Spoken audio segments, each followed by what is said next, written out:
Sorry, Joe. I had it muted. I had my camera on this time, but I had my mic off. So, and my mic is like way away from me too. Professional streamer, by the way. Anyway, what I was saying is, welcome to the stream. Good morning, Grace, wherever you are. And yesterday was like a banner day for people who like the streamers in our category. You got Grace and Ben had a wild episode of Misunderstood. Vegan Patriot had a like. I'm not gonna. She argued with her chat. She did the rode around on her scooter. Ruby Spacek had a pretty gold stream, to be honest. She kind of felt like she didn't like it because it was a schizo stream, like her secondary channel. But I think it was one of her best recent streams. But everybody is hung up on this fucking lolcow shit. I hate it. I hate the lolcow shit. What's up? It's me. Also, I found remember we were talking the other day about, I told you I had made some IRL content back in the early 90s, kind of. I found the video. It's only like 7 minutes long. But still. Thanks for telling me my mic was muted. That's normally the first thing I do, but I fucked it up. Anyway, I loved the stream yesterday. I thought the George Dorunda was pretty amazing. Today we're going to continue in Memphis. We're picking up exactly where we left off after the last thing. We closed out 1986. I was going to put it up to a poll, but then I was like, we're never going to have this kind of momentum going in, right? Where we've watched an entire year of a promotion. It seems like kind of a waste not to move forward. Plus it's like no, I did not have long hair.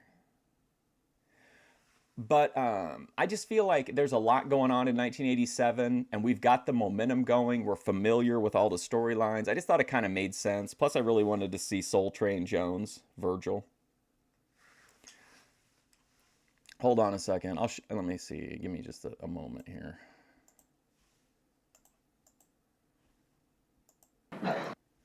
I'll show you a little bit of this. This is from like 1993, maybe. Be kind with my voice. The pick for the yeah, I really like the thumbnail today. So for context on this, okay, this was the early 90s. You didn't have camera phones, or like they had some small cameras, but they were expensive. So I'm in here with like a full-size VHS on the shoulder camera. I'm not invited here. I'm not allowed to film in here.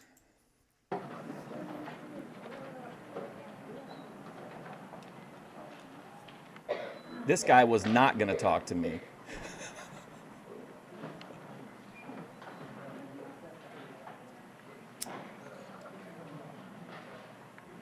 Hi, my name is Mark, and I'm doing a report for my school. I was wondering if I could ask you a question. Would depend upon what it is, Mark. Okay. Do you know anything about the fall of the Roman Empire? Do I know anything about the fall of the Roman Empire? What I probably knew, I forgot 20 years ago. Okay, well, thank you. And my brain was just like, am I going to get in trouble if I talk to the cop? Or like, no, we're going to continue on in Memphis. I just think the momentum and knowing the storylines, we've got to keep moving forward in it. Hi, my name's Mark, and I'm doing a report for my world history class. I was wondering if I could ask you a question. Sure, go ahead. Do you know anything about the fall of the Roman Empire? No, I don't, Mark. I'm afraid I'll have to answer no to that. Okay, thank you. You're welcome. Cold approach with a large over-the-shoulder camera in an area where they specifically tell you, like, you're not supposed to film in here.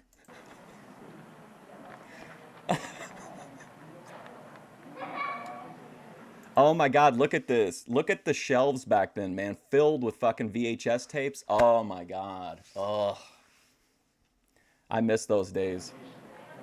Hi, my name's Mark, and I'm doing a report for my world history class.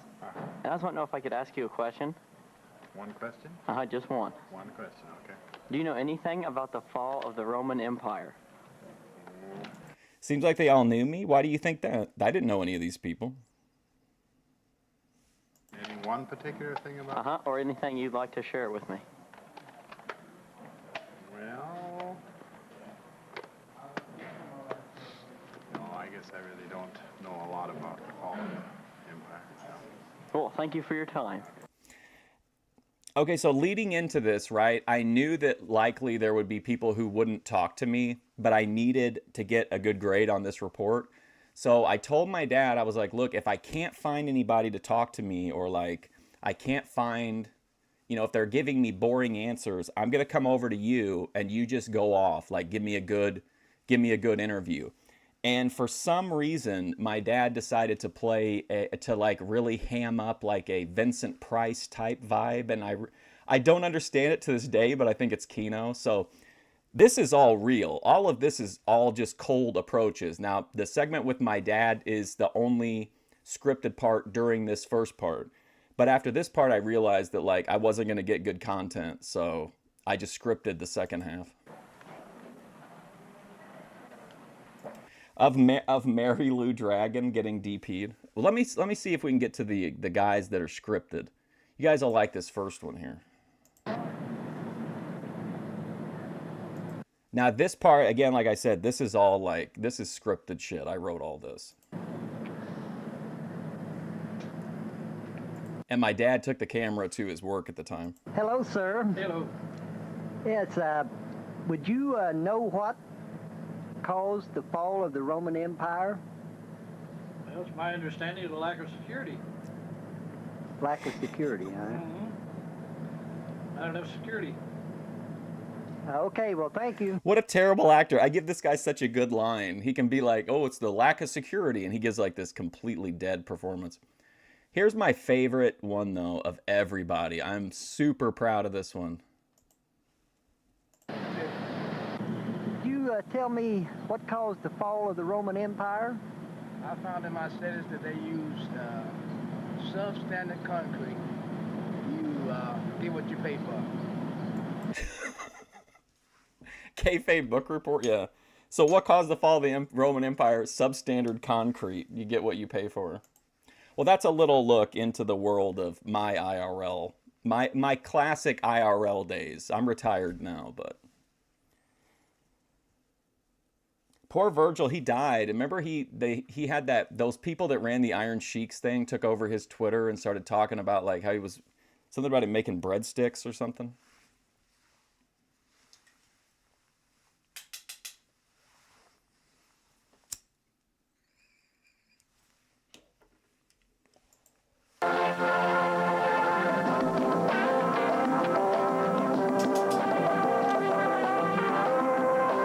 Now, I do have other IRL content, but that's like wholesome IRL content. So I think that's the best stuff to show. It's just we don't want any drama or anything like that. We just want smooth sailing.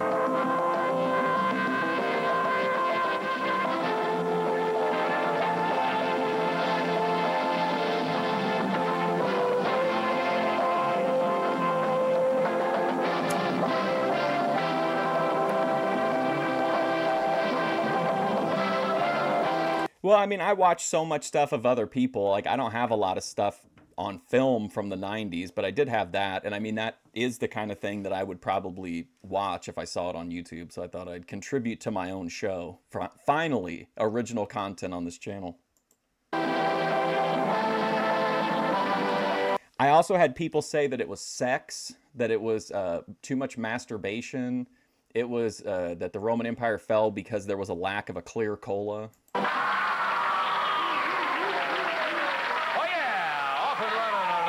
Big week. Hello again, everybody. Lance Russell and Dave Brown right along. Oh, this is CWA Memphis Championship Wrestling, January 3rd, 1987, as seen by the viewers in Evansville, Indiana.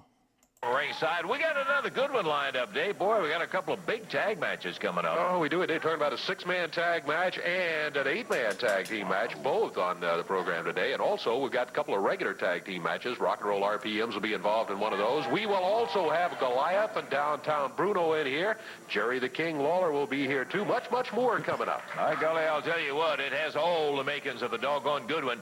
And we're going to take time. While he was alive, I don't know if he has any kids or not, but why didn't Mattel put out a Lonely Virgil, like, limited edition action figure through, like, Ringside or something? It seems like, I think people would buy it. Now, because we got to get it all in. Be back in just a moment. Dinosaurs took out the Roman Empire. Religion took out the Roman Empire.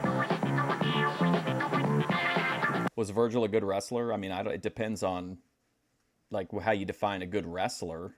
I haven't actually seen a lot of his, I've seen some tag team matches with him and some different guys, but this will be like my first long exposure to him as like a singles wrestler without the gimmick. I mean, he's got the biggest dick in wrestling. Well, except for maybe Robert Fuller. I don't know. I've never heard someone discuss Fuller versus Virgil. A meteor? Okay, we're going to bring out here right now. There she comes. Good. One guy, though, in the video actually refused to use my scripted answer because he knew kind of the real answer, and he gave it really, he was really eloquent about it. Good. Emily Arthur, you may have seen her for the first time last week. We did. Oh, here's the lady that did the thing last week. Remember she was going to wrestle Downtown Bruno? Emily, hi, and welcome back in a little different circumstances. Lanny Poffo, he claims it was both. The reason he could self-fillet was because he had size and flexibility. But I mean, I don't think he can compete with Virgil. You were selected right out Gold of the Dust. crowd here. Remember when he got a boner in WCW? That was a really awkward match. The Road Warriors, they just gave the whole thing the Doomsday Device. They Doomsday Deviced Caesar. Last week to join the Memphis Vice in a match in there. We found out you were a computer operator. I want to know, you had your first professional match in there. Were you nervous about it? A little bit. A little bit. Not nervous being against Downtown Bruno so much, but being in front of all the people, knowing those big two goons were in the corner over there, and knowing they might get their hands on me. You know? had to make you nervous in the crowd and a few A things little like bit, that. yeah. A little bit. Well, you had the opportunity at least to get your hands on part of Downtown Bruno. Uh-oh. What was it like? Tell me what it was kind of like. Well, Lance, I hate to get out here and talk, about someone in front of all these people, but actually, he's the poorest excuse of a man that I've ever seen. I mean, Oh my God. Absolutely. Is she dick shaming Downtown Bruno live on Memphis TV? And Jerry and Lou, they convinced me everything would be all right. They would take care of me, and I was assured when I went in the ring. Well, the situation was such that you really didn't quite get to battle Bruno the way that you thought you were going to. Right, You told me that after the match. No, when we tagged up, the guy would scurry to the corner just Rocco, like that. I hate mean, Rocco. I barely had my hands on him before, he was... I watched a shoot interview, It's Me. I don't know if you've seen it. I think it's with Hannibal and Animal, or somebody in Animal, and he basically like buries that puppet. He said it was Vince McMahon's idea. That's crazy. At his corner. Yeah. So, it was interesting, needless to say. Hey, Emily, you better no. Oh yeah, that Iron Sheik thing. Remember when he was on? Was it Kayfabe Commentaries? He was telling Sean Oliver that he had like a 9-inch dick or something, and they replayed the footage from when he got the boner when he was fighting Hulk Hogan. And Sean Oliver's like, I don't know, Sheik doesn't look like 9 inches here, and like Sheik started cracking up. Oh, you just take off. We'll talk to you later. That's right. Get on Beale Street and make your money. That's right. Get out on Beale Street. Hey. I want to tell you something. Boy, I made a fool out of her. Boy, did I make a fool out of her. Hey, Lance Russell, I'm a little bit perturbed with you, brother. What is the point of having some broad out of the audience out here doing my interview? Some broad. I want to say something. 7 years. 7 years, baby. 7 years in this business. I started off setting up rings, refereeing, bleeding, suffering, working hard, baby. Took me a long time to get here. You got some bro out of the audience taking up my interview time after 7 years? You think I like that? Hey, it's wrestling time today, baby. This is Lalo and Ben. Wrestling time. Downtown Bruno, wrestler extraordinaire, manager extraordinaire, good-looking guy too, brother. Oh yeah, baby. she ought to be down making babies, making breakfast, whatever, dinner, lunch, the whole bit. You know what I'm saying? You hear where I told her to go, don't you? Hey, who we got today? It's gonna be easy, brother. Yeah, it's gonna be easy. Well, you make it sound like in your encounter with her, you destroyed her. And I think the folks would say a little bit otherwise. Well, big deal what the folks say. Big deal. Oh, wait, okay, here you go. Here comes the... Time for you and Goliath to head to the ring. We are going to... Wait, so the Road Warriors used the Rocco thing on the Indies? Animal said that Paul told him that it was Vince's idea, but maybe it was just such a shitty idea that, like, Paul tried to pass off... ownership of it. He had some really weird shit in Mid-South. I mean, in my opinion, he had some really strange angles, Paul Ellering, when he was a wrestler, I mean. I'm going to see you in action today. What is this? I mean, what's this? This is my... What do you mean you want to see Downtown Bruno in the WWF? What, didn't you? That was The Rock's bestie, man. This guy, like, raised The Rock. Fine King uptown Jerry clothes. Lawler, what is Hey, this is my fine uptown clothes, brother. You know, Brooks Brothers, you know, Woolworths, whatever. According to him. Hey, first of all, that's right. These are my wrestling clothes, because why? Hey, I won't even get these uptown clothes wrinkled, brother. I don't even have to get them wrinkled. With that kind of smart remark on there. What's that say? Is a punk. King Jerry Lawler. Jerry Lawler is a punk. Wait. Hold on. What's this say, brother? Read that to the people. Oh no, he didn't work, but he was he managed what's her name? Bertha Faye, right? Who else did he manage? I think he managed at least a couple other people. Lawler, watch your step. Yeah, baby. Now, they better watch their step too, because here comes Downtown Bruno. Hey, You better watch it. That shirt may be torn right off of you. Oh, hey. This shirt isn't going to be torn off me. It's not going to be touched. I It's not love gonna be this wrinkled. background, And if by the any of way. these goofballs here, these Rebel Hillbilly Hicks want one of these, they're going to be I just mentally associate this design like with like comfort. This is a comforting image, the old backdrop. on sale pretty soon. Unless Dirty $49.95, Rhodes is around. Downtown Bruno, DoorDash, whatever. That sounds Would you mind DoorDash. holding this for me while I go up there? And I'll get it in a little while. Right, you're going to go up 95 Downtown Bruno, DoorDash, whatever. Oh, Would you mind DoorDash. holding this for me while I go up there? And I'll get it in a little while. Right, you're going to go up there and hide behind Big you wanna put Goliath. this in your mouth, No, too, or- come on, Bruno, get out of here.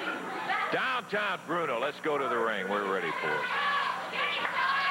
Goliath and Okay, in the WWF, he managed Kamala, Bertha Faye, and Big Bully Busick, and in 2000, Downtown Bruno became the first and only man to win the WWF Women's Championship.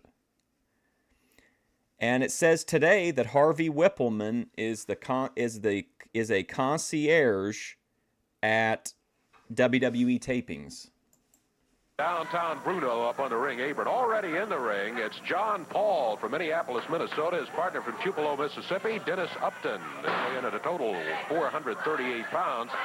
Goliath and Bruno weigh in at about, well, let's see. Goliath weighs in at 417 is the last weight I heard Bruno give on him.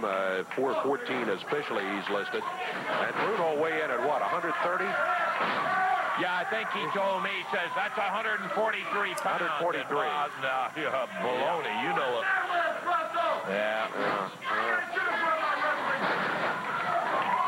Goliath and Bruno both out of downtown Pittsburgh. John Paul, the Minnesotan. Bruno is in this match. He's not even dressed to wrestle. Well, I mean, you never know. It's me. When you hear people say shit in shoot interviews, it could be like made up half the time. I can't believe that. I just don't know who looked at that and thought it was a good idea. The puppet, I mean. He's got that T-shirt on. On one side it says Lawler, watch your step. On the other side it says King Jerry the King Lawler. I did have a puppet one time in a. IRL thing that I did, but it was of a real person that I was upset with at the time. Is a punk. Look at that Goliath. Woof. Upton. Down hard. I don't think there's any doubt that Bruno has no intentions of getting in the ring. He intends for Goliath to stay in there the whole way. Yeah, that's what it's all about. Big chokehold. That's the way we do our Fortune Cake Boulevard, baby. I believe that. Oh, yeah. Oh, yeah, baby. Giant Gonzalez. Come on, lay him in, Upton trying to fight back, but he's hammered down to the mat by the... I just think Vince takes one look at this guy, Goliath, like, no offense to him, and says, like, pass. He doesn't like Southern guys. This guy's big, but he's not really particularly, he's not really built. You know, he doesn't look like he's in great shape like Fred Ottman. He didn't look like he was in... Ottman didn't look in great shape, but he looked big. He looked like he had, you know, worked out a lot. This guy doesn't really have that. And this dude has no aura, too, in my opinion, Goliath. Big forearm of Goliath. Ooh, hard into the turnbuckle. Oh, I mean, really right to the turnbuckles. What about the pink Goliath? Goliath drags him out of the corner. Ooh. Upton trying to battle his way back. Over in the corner where Bruno is, who hooks him from behind. The referee saying, break it up, break it up. Here comes John Paul. Yeah, I mean, he's a big dude. I wouldn't want to fight him, but it's not, he doesn't elicit the same reaction as, like, you know, Fred Ottman, or certainly not Joe LeDuc. Jason Bruno. The Pink Panther. Paul chased him out of there while Goliath takes Dennis Upton and drops that big leg right down on him. I think this is all over right now, Dave. There's 2 counts and a 3 count. Sorry, I got to hurry up and smoke the rest of this gas Nana. It's starting to get really harsh. So, Tugboat. the match came to a conclusion much as we thought it would, unfortunately for Dennis Upton, as Goliath really... You know what Goliath reminds me of? Is like a guy who, you know how it seems like WWE just like employs some guys just to come out and get thrown out in the Rumble. Like, it's a big guy and they're like, oh my God, it's Goliath. Who's going to throw this guy out? And then, you know he's not going to win. You know immediately what's going to happen.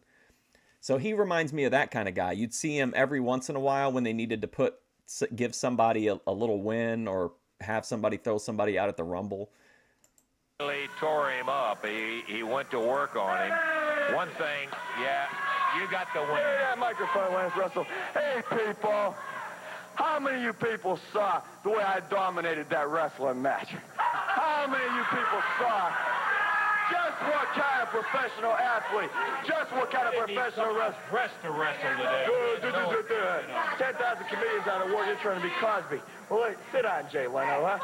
Let me tell you people something. That was just an example of how downtown Bruno can wrestle in a square circle. That was just an example of what kind of championship caliber, top-ranked, professional wrestler, money man I am. And I want to tell something to that bride who thinks she's something. This don't come overnight, baby. This don't come one day out of the crowd here. This comes, baby. 7 years, hard work, hard knocks. You get to be downtown Bruno. Pull that sleeve and show these people. That's what it's all about. That's what it's all about. Downtown Bruno. That's what it's all about, brother. And you and your buddy with the polar bears. Yeah. That's right, baby. Oh, yeah. Boy, there he goes, downtown Bruno from Fort Duquesne in Pittsburgh. They end up winning the match, and what was the time? Time on it was 2:06.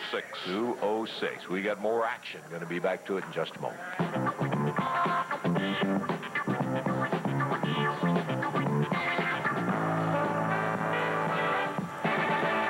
Sorry, I had to change strains. That gas Nana was killing me. I just sneezed like 14 times in a row.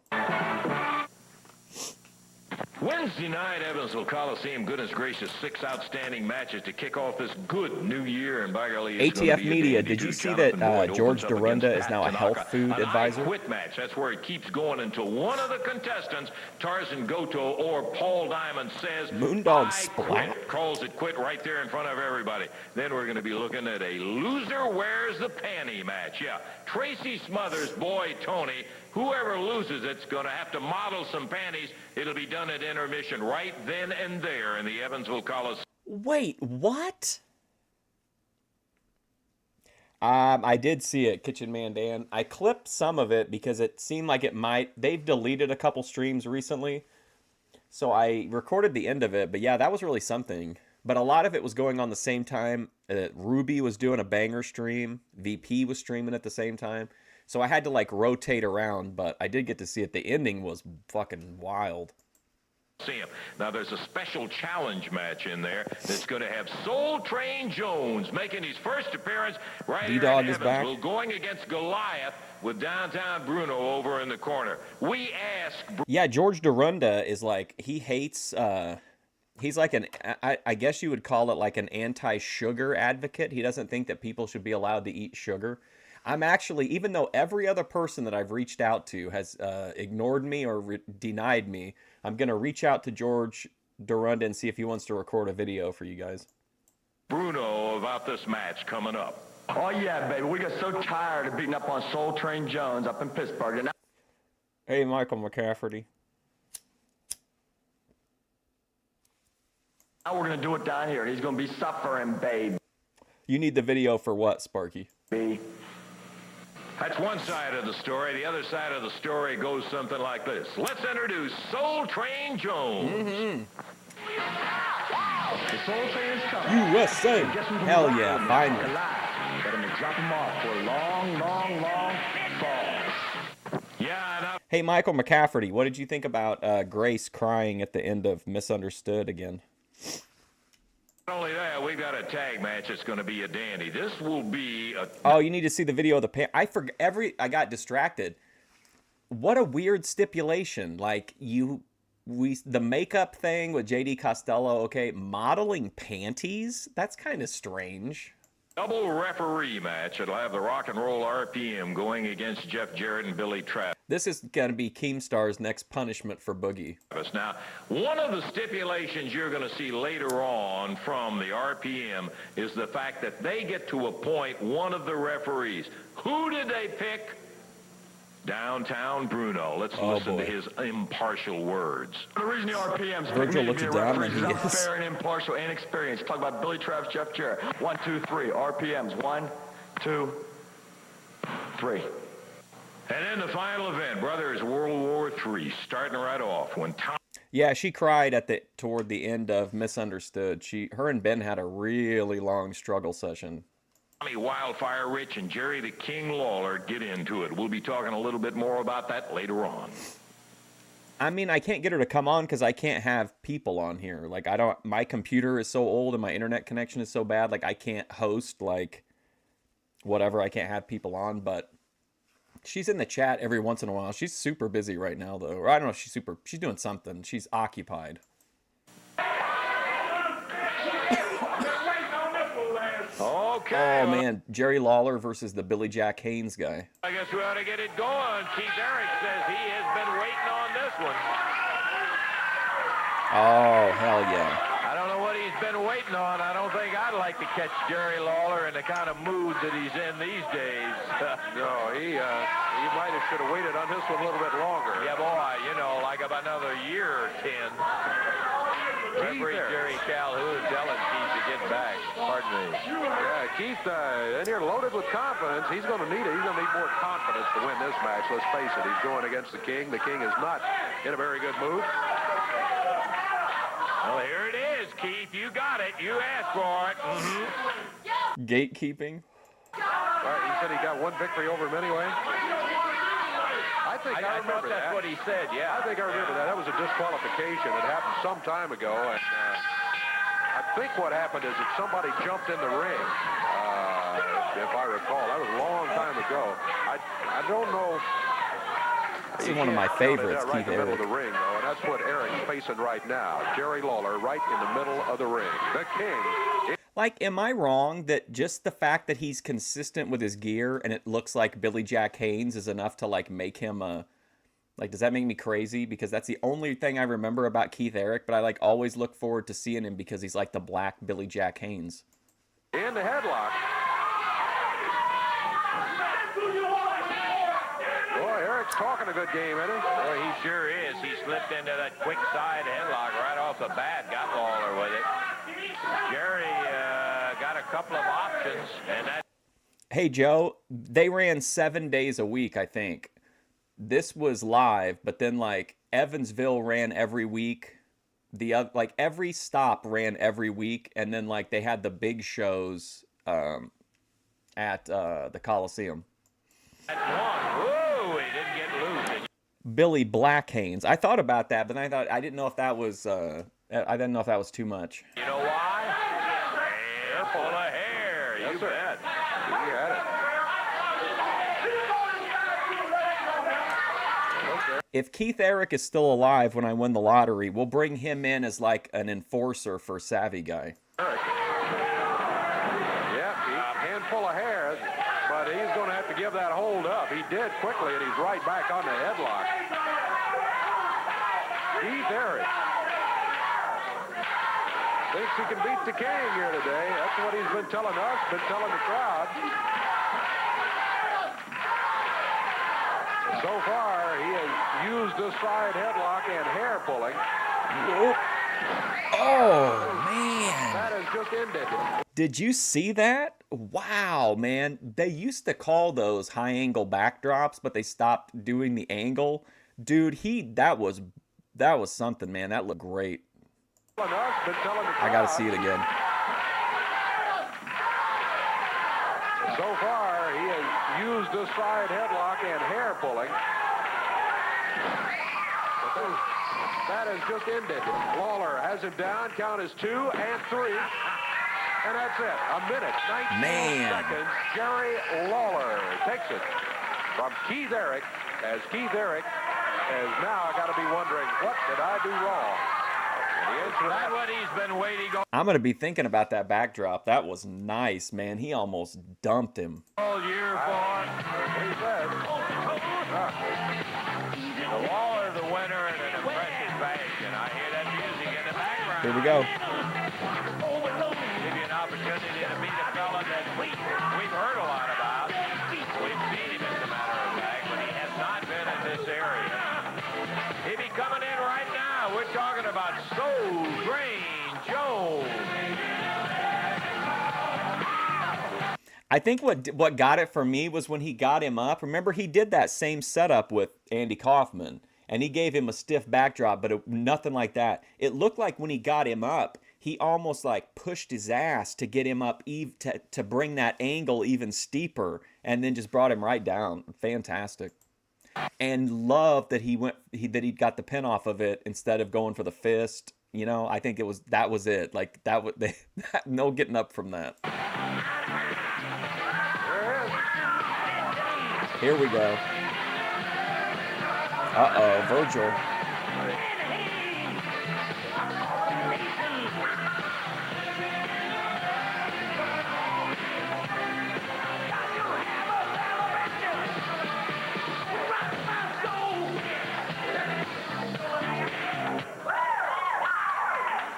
There he comes. Is it that every red-blooded American's dream to have a big showdown, and it's like you're dressed all in the Americana and the flags and the dancing girls, and you come down to the ring, and then you get beaten to death by a topless blonde Russian? Soul Drain Jones. Soul Drain, come on over here, partner. It's a delight to have you here on Championship Wrestling. I just told the folks that your reputation has preceded you, and we have not had the pleasure of having you here before, but we are delighted now. It's beautiful. Apollo being here with Creed. Championship Wrestling. Championship Wrestling is second to none. It's number one. But I came here, the main reason, I want to wish everyone here in the area a Happy New Year's, for one thing. And I hope you have Happy a very New Merry Year. Christmas. I love that colorful outfit with the hat and the vest and the tights and all of that. It symbolizes America, and here's a guy who is looking at that body. You're an all-American man, no question about that. Yeah, the all-American thing is hard work. What we have to get at. Be hard work, and I work hard. And every people all through the area works hard. I know people here work hard. Yeah. So I came here for the main reason to stop this little downtown Bruno. Uh-oh. Yeah, you've had some experience with Bruno before, hadn't you, Soul Train? Up north, I had a lot of trouble with Bruno, but I ended it. He's on the end of a power driver.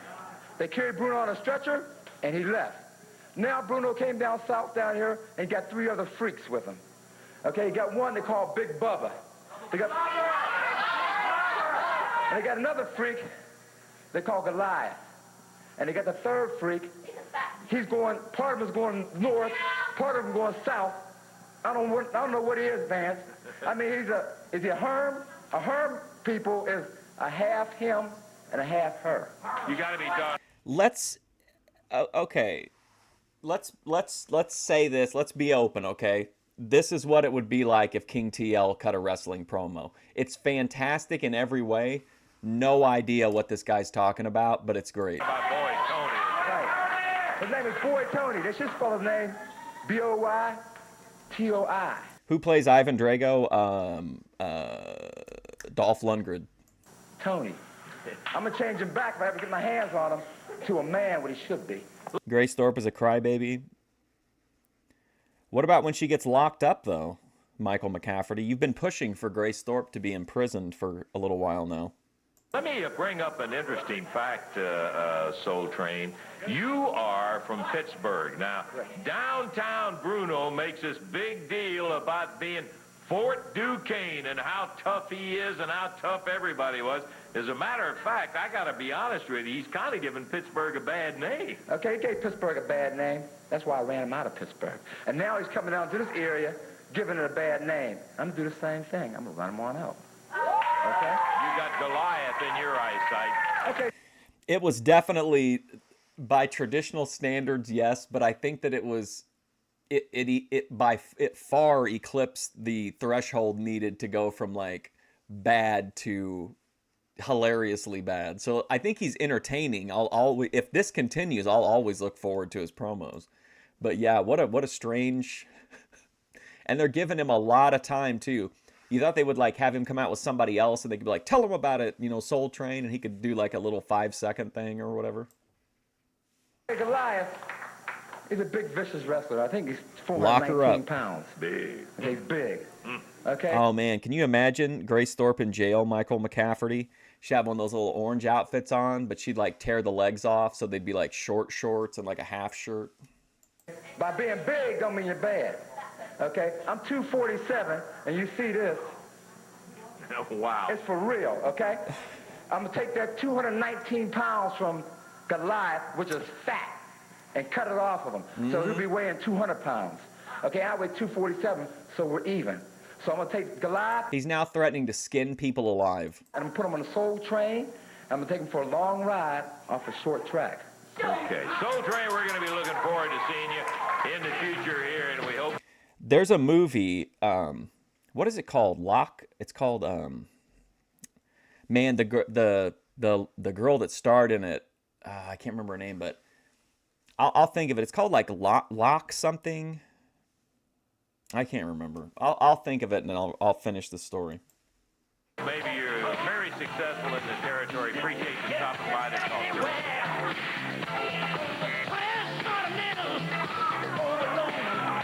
So, Rain Jones. We're going to be seeing a lot of this guy. I'll be there, and I love all of you. I love all of you. Good one. Soul Train. We're going to take time out. We're going to be back. Just be back.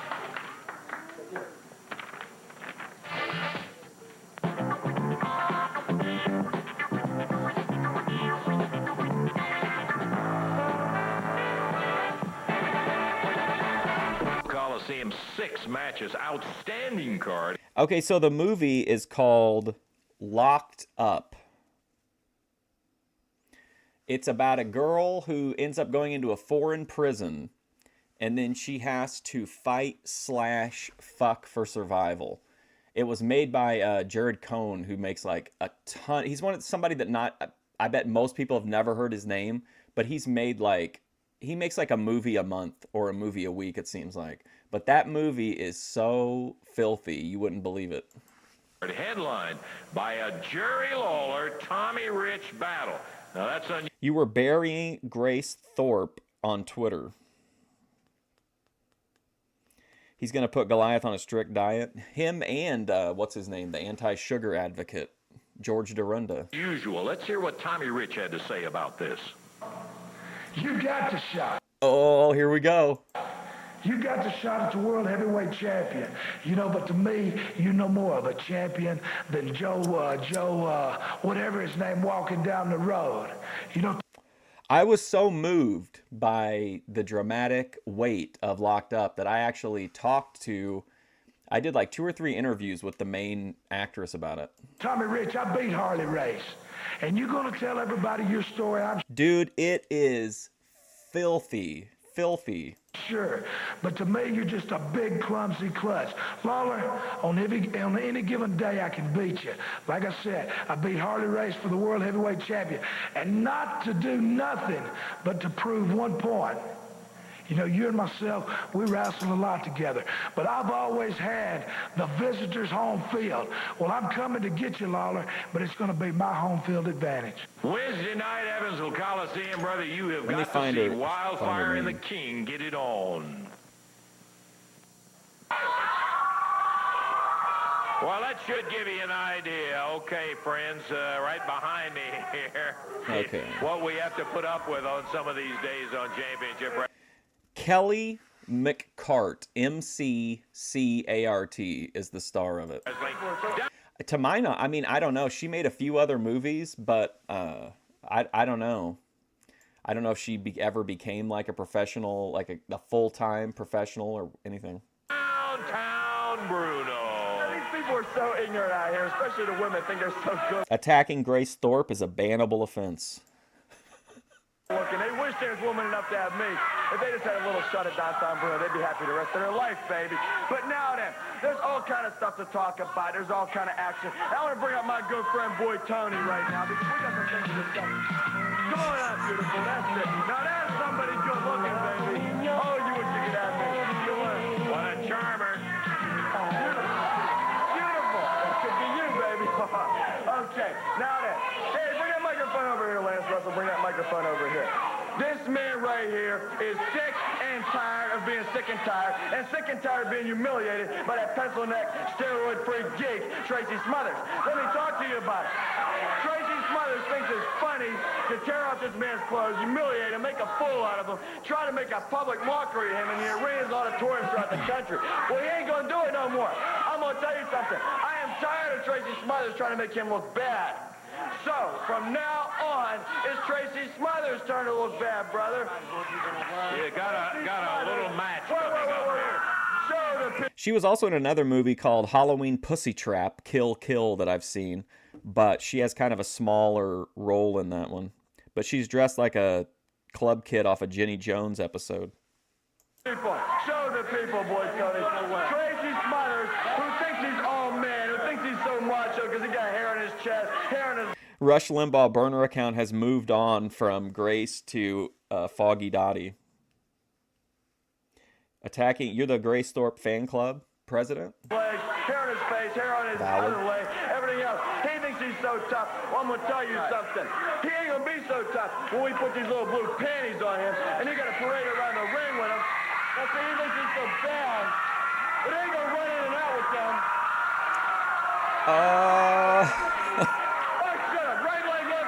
We're going to be wearing them, baby. Got a little match coming up with all this ranting and raving going on. Well, you teach him to make fun of boy Tony. This is the most beautiful man in professional wrestling. Tracy Smothers' boy Tony will be going. The loser will end up wearing the garment that boy Tony was showing off and modeling it during the intermission following that. Yeah, it could be boy Tony. I think Mary Lou Dragon is dead. It's going to be you, boy. You better get ready because you're going to be looking like a fool in a square circle, Jack. look like you need a meal, Bruno. Go somewhere and eat. Here we go, Dave. Let's go to the ring. So we got an 8-man tag. Oh, this is interesting. Look at this. Burton, Boyd, Tojo, and Boy Tony versus Billy Travis, Tracy Smothers, former drug addict Paul Diamond, and the chosen one, Jeff Jarrett. Tag match coming up here. And you know what that and means. On one side of the ring, it is Tony Burton, Jonathan Boyd, Tojo Yamamoto, and Boy Tony going against Billy Travis, Tracy Smothers, Paul Diamond, and Jeff Jarrett. 8-man tag team match. Good luck to the referee there, Jerry Calhoun. Boy, you order in this one. You have Jim got every Rose. kind of bad blood situation going in here, Dave. If you just look, Jeff Jarrett. Oh, Tojo Boyd, I forgot about him. Yamamoto, Tracy Smothers, Boy Tony, and the Ninja. Paul Diamond hates Tojo. Jonathan Boyd just hates anybody who is alive, I think. So you've got the makings of one wild situation coming up. I'll tell you something, Lance Russell. Over here on our side of the ring, over here on my side of the ring, you got more talent standing here than you got at all in Tennessee and all in the South. You got Hollywood Tony Burton, who used to be the Ninja, who's just so good looking and so tough and so built and so bad in square circle. He's a 4-man tag team on his own. You got Boy Tony, the most beautiful man in professional wrestling, the most talented man in professional wrestling. You got Tojo Yamamoto, the most Jim devious Corbett, man in he's one of my professional favorites, wrestling, too. the wisest man in professional wrestling, the greatest martial arts expert in professional wrestling. And you got Maniac, the Warlord, Jonathan Boyd. Boy, is he good looking too. And I'm going to tell you something. These people call him a bald-headed geek. Well, he's not a geek, and he might be bald-headed, but that's by choice. That's not an echo, brother. Now look at him in there. He's fired Oh, up, did you he's see glad, that? He's glad, he's mad. He ain't no fad. And in Texas, they're beautiful too, Lance Russell. That's the way it be. So Hold on. I'm going to tell you something. These people call Watch Jeff Jarrett pop the referee here. I'm a bald-headed geek. Well, he's not a geek, and he might be bald-headed, but that's by choice. That's not an echo, brother. Now look at him in there. He's fired up. He's bad. He's glad. Did you he's see mad. him He ain't no backhand the fad. ref? And in Texas, they're beautiful too, Lance Russell. That's the way it be sometimes, brother. Go ahead. I know you're just dying to say something, so go on ahead, 'cause I'm going to go watch the match. Just like any other spectator, because you know I don't interfere. Promises. Right. It goes forever, doesn't it? We don't have to worry about thinking about something to say, Dave. That's for a fact. With Bruno around, he won't let anybody talk. Well, his assessment of the talent on his side of the ring is his own. He does have some good talent over here Hey, on this side of the ring. But is it Shay look or on that Shay? other side over there, too. Look at Paul Diamond. He snapped Tony Burton down to the match. Down as 1. 1-2 count is all he gets out of it.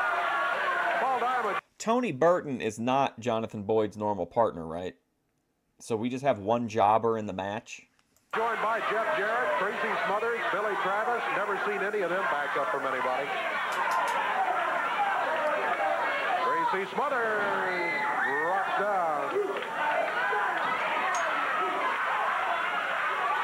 Yeah, we watch Memphis every Friday, but we do like random earlier in the week sometimes too. Like this week we spent a day watching like Dick the Bruiser's promotion in its waning days, unfortunately. Well, I guess it picked up though, kind of toward the end. Sounds like Shay. Okay. Smothers, whoa, off the ropes. Tony Burton slams in. Jonathan Boyd 1 put a p.m. knee in Tracy's back as he was over near that corner. Oh, damn. One of the great drop kicks you'll ever see. Tracy's tall and got great extension on the drop kick. But we watch Memphis every Friday in like chronological order. We started with 86, so there's like 50 episodes in an old playlist. I think we watched them over 20 streams, maybe. Uses it well. The vicious Jonathan Boyd. The Rock is back tonight. He hits the mat. Put there by Tracy Smothers. What's tonight? Oh, SmackDown? Boyd reaching for the tag. He gets it on Tony Burton. Sounds good, Boyd. Shay. Now steps outside. Tony Burton goes to work on Tracy Smothers. Whoa, Burton! Oh, down to the mat goes Tracy. Billy Travis reaching for the tag. But Tracy doesn't get it. He goes right to work. I think the RPMs will come around. They're in that big tag team match, right?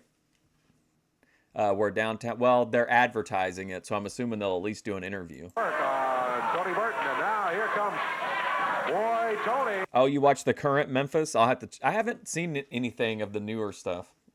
Tracy runs their heads together, picks up Boy Tony. I don't know how they'd feel about like somebody doing commentary on them. Over to the corner, makes the tag, and here is Billy Travis. Double upper arm by Tracy and Billy Travis. Come on, Tracy's Burton. Upside side. Billy Travis with the body slam on Boy Tony.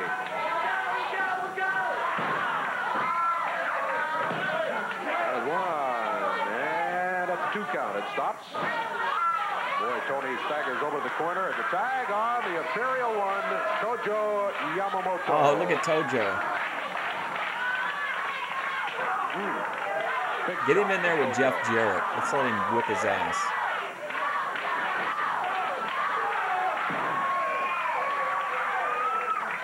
Tojo makes the tag. Tony Burton back in. It's gold. The top turnbuckle. Look out, everybody in the ring. Uh-oh. You got 8 of them in there. There goes Boy Tony out on the floor. Pier 6 brawl. Tracy Smothers slamming him into the chair. Everybody going at it. I think it works, Joe, because he's really going for it. Like, he doesn't seem, if he was like, seemed like he was embarrassed or half-assed, I think it would suck, but he's just so, like, he's buying it. He's doing the best he can with it. I think that's one of the reasons why it's so entertaining. Referee counting on both teams here. Where's Virgil? Could be stopped by the referee. Double disqualification. Stopping the match. All right, Oh, the wow. referee, they're fighting on the floor. They're all in the ring. The referee couldn't get it back to 1 against 1. Oh, look out. The referee has stopped the match. Jeff Jarrett. But the action continues. Tracy Smothers going after Boy Tony.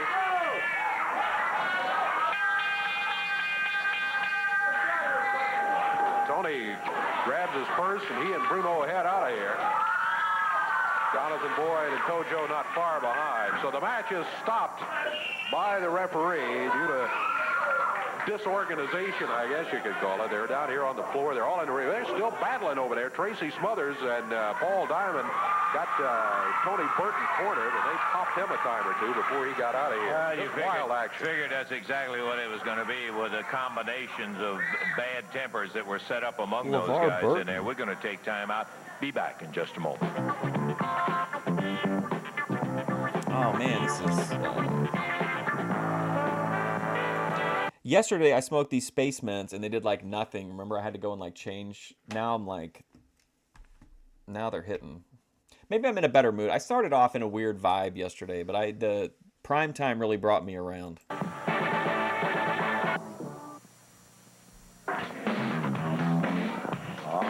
yeah, a little rock and roll. Here we go, music. Pont Fleur. Welcome to the rock and roll RPMs. Here they come. Tommy Lane, Mike Davis, the AWA Southern Tag Champions, who, before too long in their future. Listen up, Lance Russell. Show some respect to the original rock and roll tag team. Sure will be an AWA Southern Tag Defense against Jeff Jarrett, Billy Travis. Wasn't that the opening theme song of that was like such a beautiful song? Like, it's wild that it was for a TV show. With 2 referees involved in the situation. 2 referees again. You know, everybody out here, they cheer Billy Travis and Jeff Jarrett. We thought 2 referees were going to be real good for us, you know.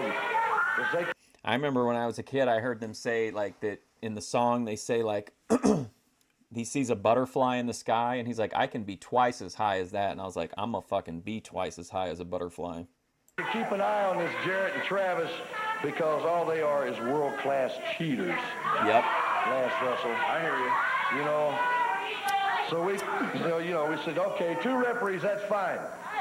And who do they bring out but Billy Travis's best friend, Frank Morrell? And all he wants to do is he sees Billy pinned, and he wants to pull up. Who are they gonna pick for their referee though? Like, who's closely associated with the Rock and Rolls? Or do you think that this will be like a good, maybe it'll be Virgil? Us up and knock us around. What can you say about that, Tommy?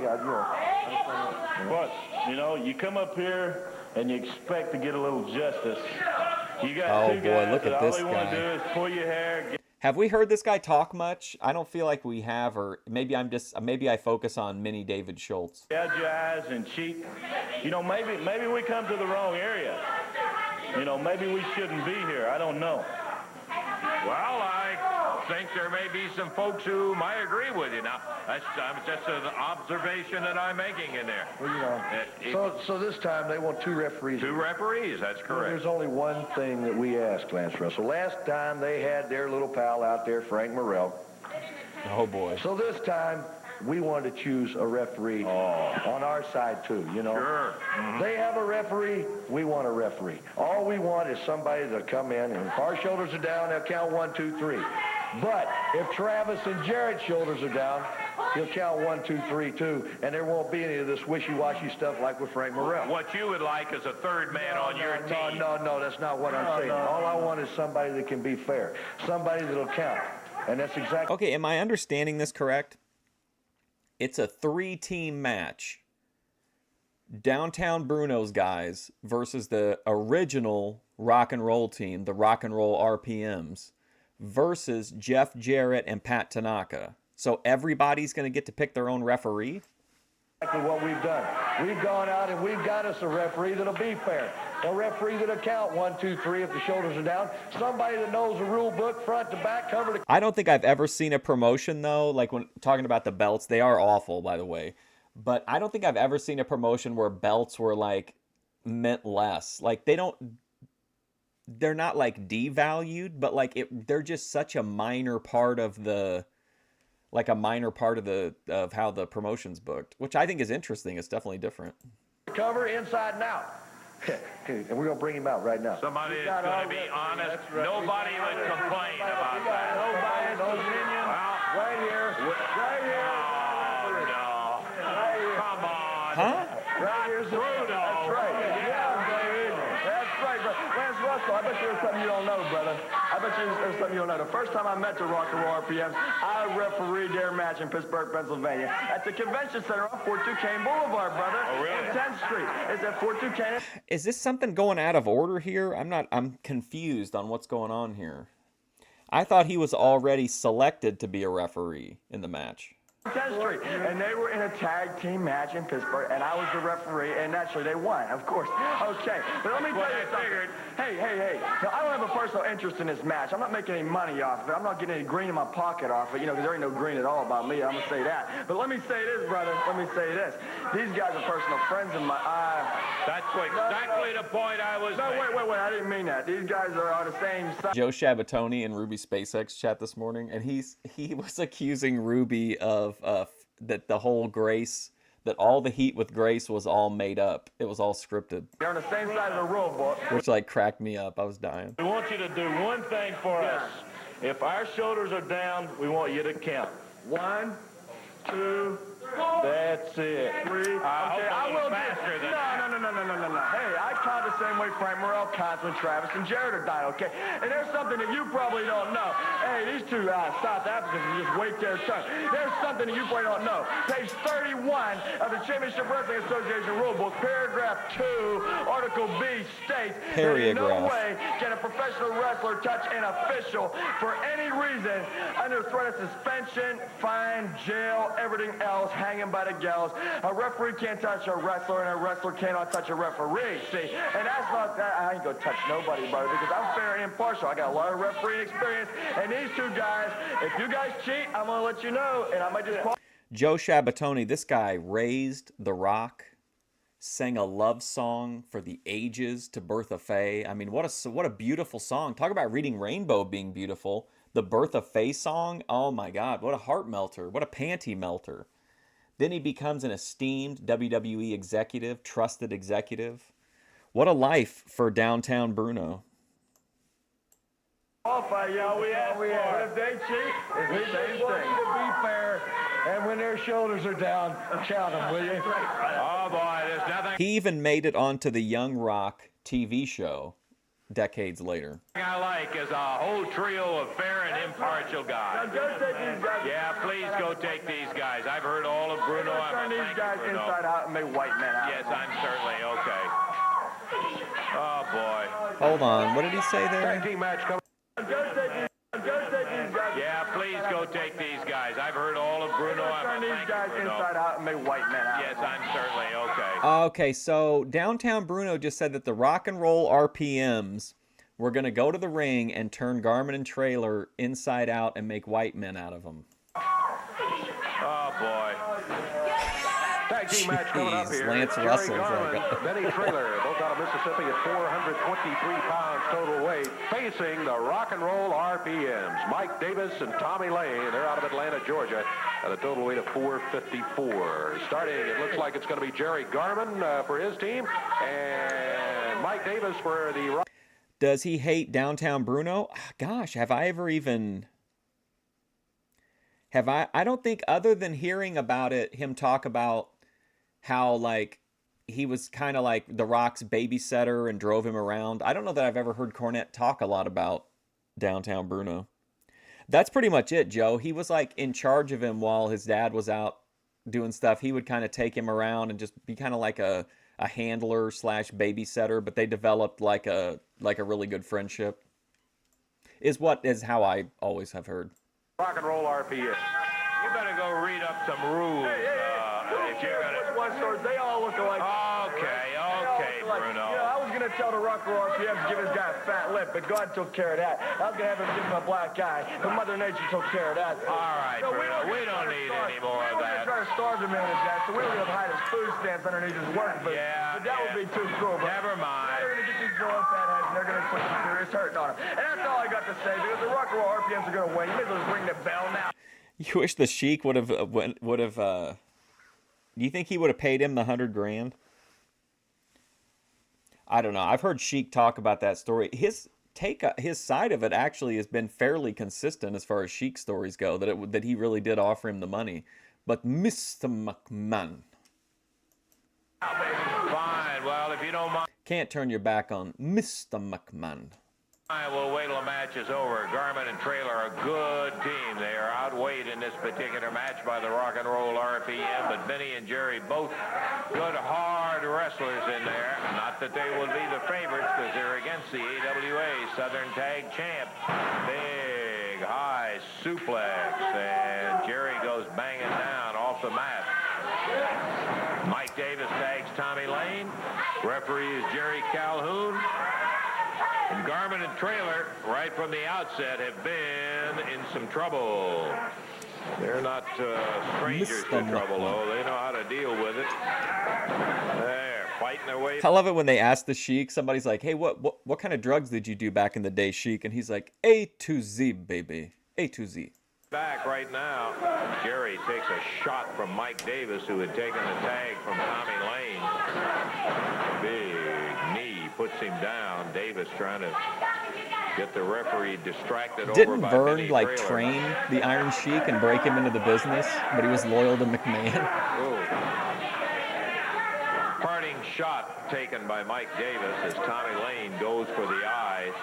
Boy, Benny Trailer in trouble right now. He needs to get to that corner. These are the same two guys who were just standing out here talking about they wanted a referee who knew the rules and all. Why would they care about the rules? They're going to break every one of them that there is to be broken.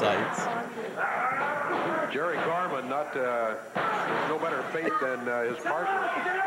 Tommy Lane really jumping up and down. I didn't really notice it, but now that you said something, I can't. That's all I can think about. On him now, takes him over to the corner. They've made a tag. They double team on the exchange, and Mike Davis stays in there against Jerry Garmin. Garmin fires a right back, but Davis stays right on top of him. Rough the years of Benny Trailer trying to get his breath back on the outside of the ring, as he had a rough go as both of them were on him pretty good. People paint these territory owners in such a sympathetic light historically.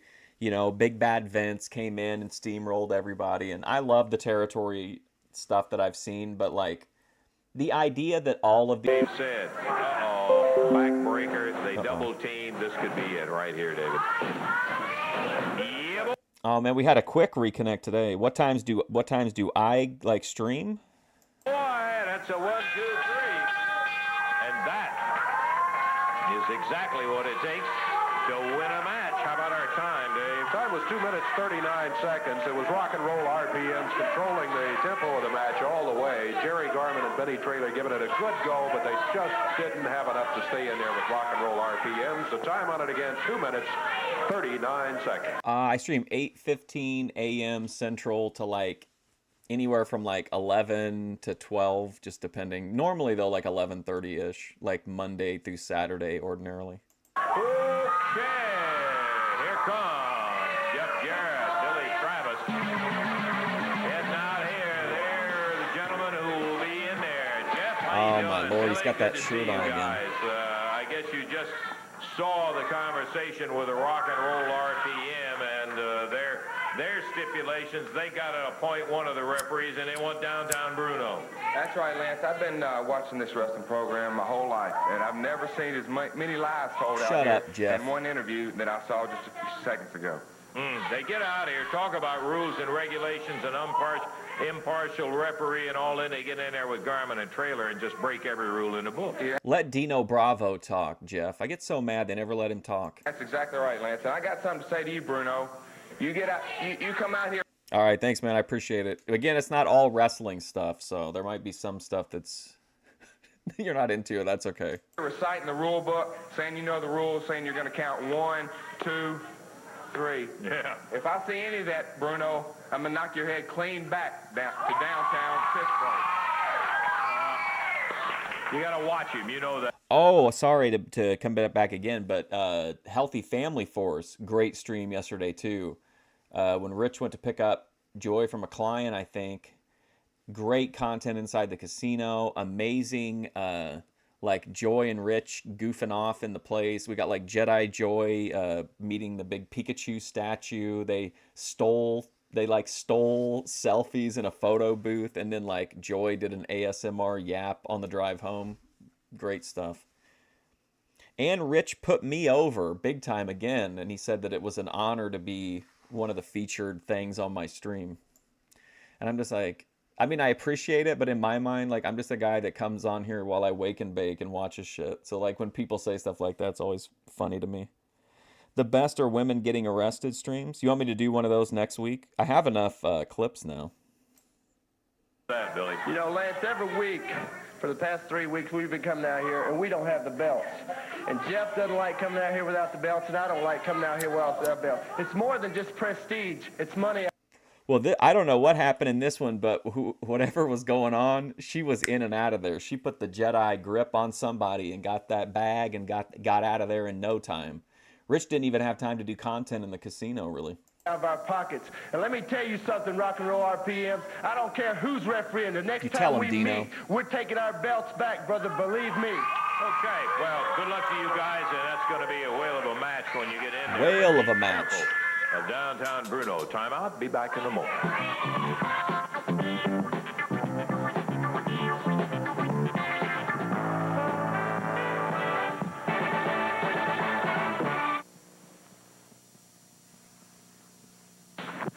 Back into the big action here, and speaking of big action, can I tell you how big it is? Wednesday night, 6 matches, capped off by, listen to this, Wildfire Tommy Rich, Jerry the King Lawler. Now, here are a couple of guys who've been around. They beat every... Oh, Joe, they did escalator content. He filmed her like standing still on the escalator like a Southern Belle. It was so Keno. Everybody there is to beat.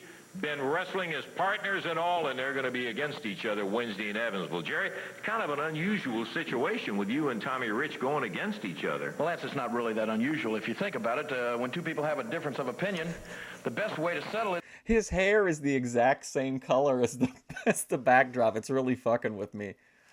is just to get them together head to head, man, and let them go at it, and then the better man wins. And that's exactly what we have here is a little bit of a difference of opinion, because you see Tommy Rich thinks that he should be the #1 contender for the World Heavyweight Championship, and I happen to know that I'm the #1 contender. So what we're going to do, we're going to get in the ring, and it's going to be put up or shut up time for both of us, as a matter of fact, because I'm out here saying that I'm the #1 man, and he's saying he's the #1 man, and what we're going to have to do is we're going to have to prove to ourselves and to everybody out there who that #1 man is. Now, a lot of people come up to me, Lance, and say, you know, just like, isn't Tommy Rich your friend, or aren't you guys all friends on the outside of the ring? Well, let me say this. When it comes to friendship, or when it comes to winning matches or losing matches, this is the way I make my living. This is the way I put food on my table, brother. You can throw friendship out the window, and that goes for Tommy Rich. Because you see, down in Memphis, Tennessee, when I was going against the great... Dude, I love that. I love when the wrestlers put in, like, you know, hey, this is at the end of the day a business. So, like, whether I'm mad at somebody or not, like, I'm gonna get the bag. Kabuki, to see who was going to get a chance to wrestle Nick Bockwinkel. Tommy Rich cost me that match. He got up on the ring after, Lance, I might add, that I had already come out and helped him in a situation against Big Bubba. Then Tommy Rich comes out and tries to cost me a match with Kabuki. Well, as far as I'm concerned, brother, he's no friend of mine. Tommy Rich, the way I look at you right now, you're standing as a roadblock between me and Nick Bockwinkel, who's going to be coming right into Evansville to defend that World Heavyweight Championship. Damn it. Oh, there we go. Are we back quick again? Oh my gosh. Okay, I think we're back. Oh, but I wanted to see how the Wildfire versus Lawler feud played out. Like, I've seen so much about it and I've heard so much about it. And like, I wanted to finally check it out. And I was like, if I don't do it now, like, I'll probably forget. Just coming in one side of a six-man tag match, and boy, the rugged number of years of experience. Oh my God. And on the other side of the ring, oh wow. There's Jerry Bryant, Lou Winston, and Pat Tanaka. Now they'll have to get rid of that. And the warm-up jacket's coming off. Sorry about my internet. At least it's reconnecting. At least it's reconnecting fast, it seems like. Referee trying to get everything all sorted out here to get underway. I hope we have better results with this one than we had with the 8-man match earlier. That one degenerated into a brawl, and finally the referee just stopped the whole thing. Here we go. I'm going to have to refund ATF Media's monthly subscription package over this. Going to start it off with Jerry Bryant against Buddy Wayne. Buddy Wayne, rugged veteran. Jerry Bryant, no rookie himself, been around. Oh, look at this guy. Has the makings of a very, very good match. Tag made on Big Larry Wright. You may remember Larry Wright. That guy's weird to me. When they were unmasked, Porch turned out to be Larry Wright. He's in there right now. 300 pounds worth. He tags another 300-pounder, and Don Bass. Don Bass out of... Now, I don't mind Don Bass, but the other two, I just don't have any patience for. I don't really get much entertainment out of those guys. Arkansas. The total weight on the Memphis Vice Pat Tanaka team is 678 pounds. Total weight on the other side of the ring is 855 pounds. Did you see what Bryant did? Man, I mean, he crotched him, snatched him straight up in the air. Good move. He got his body under it and drove it up. He actually picked that Bass straight up in the air and bounced him down. Now, here's the biggest member of that team, Dave. Big Lou Winston. Big Lou and Jerry Bryant. Both. I always look forward to the Friday streams. Like, and it's hard because I want to watch ahead, but then I don't want to. And I just always end up going back to WWE Vault whenever I want to watch wrestling. They just have so much shit up there. I know we talked about it already, but they put up over 4 hours of amazing Terry Funk footage, like in one video. Both out of Memphis, Pat Tanaka out of Hawaii.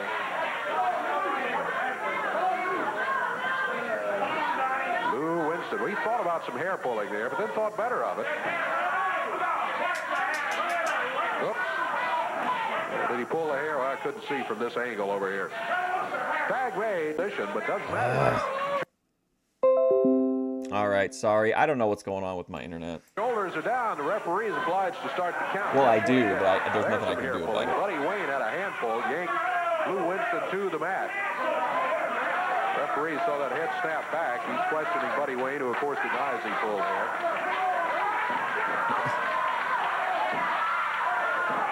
There's hair pulling again by Mary Lou Dragon wrestled all 6 of them in a handicap match and won. 6-on-1, I mean, that's got to carry some clout. Buddy Wayne. Buddy Wayne. Oh, and also, I went to, no, I pause it. Anytime the stream goes down, I pause it, even if it's only for a second. VP posted on her page, on her Vegan Patriot Meme Doge and Friends page, she put LFG, let's fucking go, and then shared the stream that had George Dorunda in the thumbnail. It was so surreal. Makes the tag. Don Bass. It was the one post of hers that no one interacted with except me. Back in. Oh my God, dude. Time becoming a factor here. We got about 3 minutes left in the time limit. Time will expire in 3 minutes, and when time expires, the match is over. Just hang tight. My internet usually gets better around like 10 o'clock, so hopefully this will either stop or we can just get past it. Larry Wright. That's with the crowd. Go, Pat, go. They want a pin. They don't want to go to the time limit here. They want Tanaka to get a pin on this big 300-pounder. Oh, no. What's going on? Pat tried to press him down to the mat. Oh, he slams him down. Oh, my gosh. Botched, like 10 in a row. 10 botches in a row. Pat Tanaka facing Larry Wright.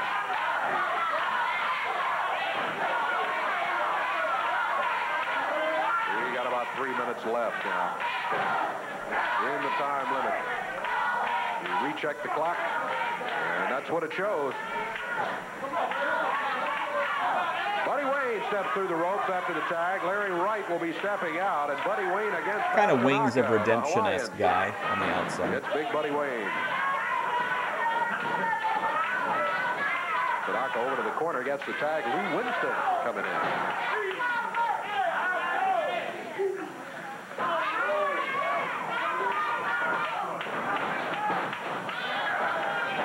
Oh, this Buddy guy. Wayne, clothesline, down on the mat, shoulders down, counts at 1, and Don Bass got in there. Put a foot on the top of the head of Lou Winston.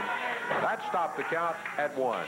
Lou might have been able to hold him down for a 3 count had not Bass interfered. We'll never know. Upper arm by Larry Wright.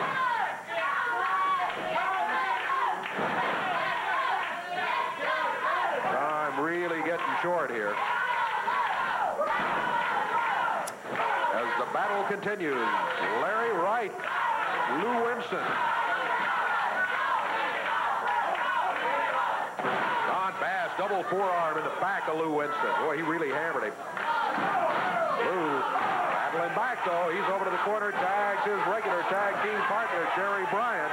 Memphis Vice making the exchange. Don Bass into the rope. Good drop kick by Jerry Bryant. Don Bass on the mat. Count is at 1, but he broke out of it at the 1 count. Larry Wright was on the way to help him out if he had been needed. I'm working on it. I have a minor plan for some minor improvements.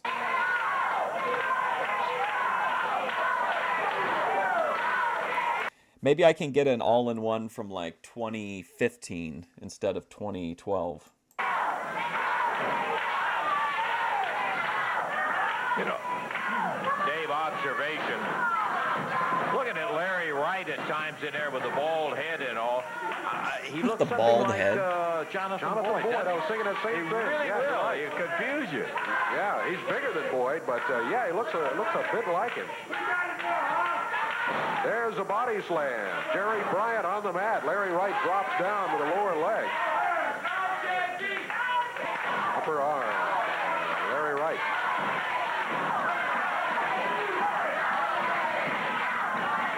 Time just about gone here.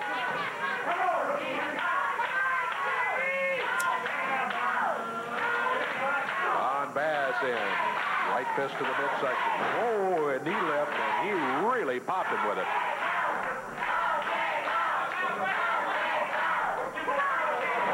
Time has expired. Jerry Bryant with the shoulders of Don Bass down, but the time is up. The bell has sounded. And we got to take a break. We'll be back in just a moment. Boy, what a great match to have a time limit draw to.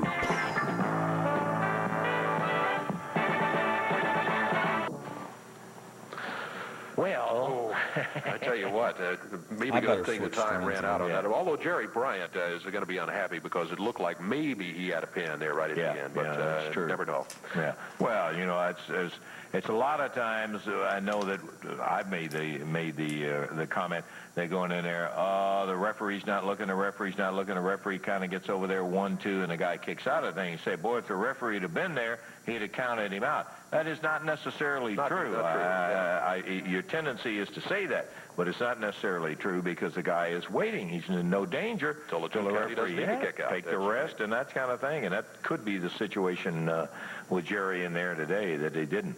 What did we do today? Well, we had an opening match today with Goliath and downtown Bruno. Bruno was an official participant in the match. However, he did not come out attired in his wrestling attire. He was in his street clothes, and he never did get into the ring and apparently never intended to. Yeah. Goliath did get the victory, though, over Dennis Upton and John Paul in 2 minutes, 6 seconds. Jerry Lawler, the king, he put up with Keith Eric for a few minutes, well, for a minute, and then 19 seconds. I've been waiting all year for this. This is my match. Well, Lawler beat him then when he took control of the match. A minute 19 the time on that one. Man. It was an 8. Let's take a second just to reminisce on that high-angle backdrop. I mean, that thing was masterful. Man tag team match. Boy, this one was really going. Boy, Tony. Have another cocktail, Brown. He seems pretty with it here. At least he can make it through the recap. Tony Burton, Jonathan Boyd, and Tojo on one side, Paul Diamond, Tracy Smothers, Jeff Jarrett, and Billy Travis on the other. Well, that one ended up partially on the floor. Everybody else was in the ring, nobody out on the apron where the rest of them should have been. Finally, the referee said, I got to stop this whole thing. It's out of control. So that match was stopped. I'm kind of glad he did. We might have had an unveiling if it had kept going. Tracy Smothers going after Boy Tony the way he was. You're right, just in time there. And then it was rock and roll RPMs. They came out here claiming they obey all the rules. Well, they didn't obey many of them, but they did win. You think he owns the backdrop? Oh man, that'd be sweet. Can you picture it here behind me? The match as they defeated Jerry Garman and Benny Traylor in 2.5 minutes. And then the six-man match we were just talking about. Don Bass, Buddy Wayne, and Larry Wright on one side of the ring. On the other was the Memphis Vice, Big Lou Winston, and Jerry Bryant, and their partner, Pat Tanaka.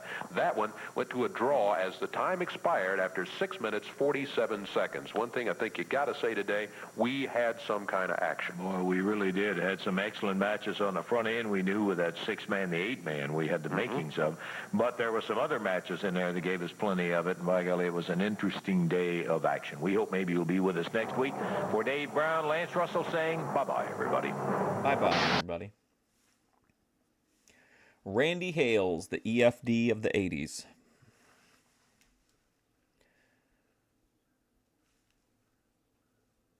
All right, hang with me while my internet chugs to bring up the next video. The Jimmy Valiant Museum.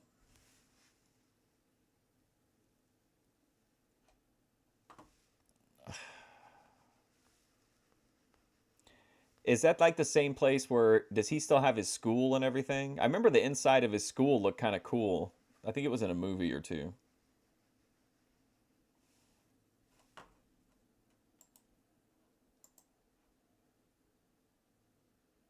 Oh, whoops. Oh no, this must be a partial episode. Neckbreaker, the Tommy Rich. Hang on. Or wait, what is... This says it's CWA Wrestling January 10th. Let's see what the description is. Okay. This Evansville broadcast is only a little over half complete and starts in the middle of the highlights of Jerry Lawler versus Tommy Rich from the Mid-South Coliseum. I don't know why it isn't complete, but that is the way it was when I got it, just in case anybody was wondering. Okay, so this is only like a... this is only the last half of the episode. Well, I don't know. They're only like 50 minutes, so we get half an hour out of 50 minutes.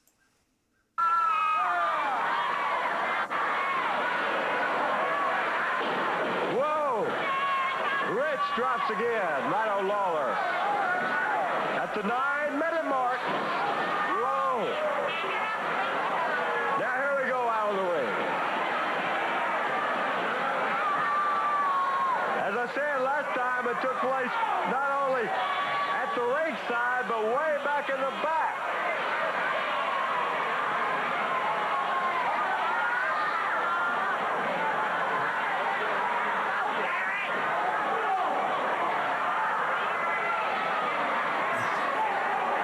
Whoa! Rugged Ronnie. Lawler was blasted, but he didn't go over. Tommy Rich once again with the elbow.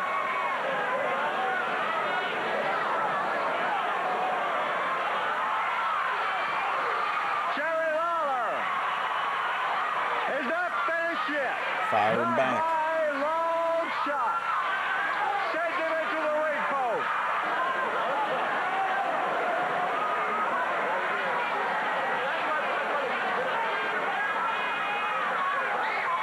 Rich comes right back. Two men struggling in not a wrestling match, but all-out war in a street fight.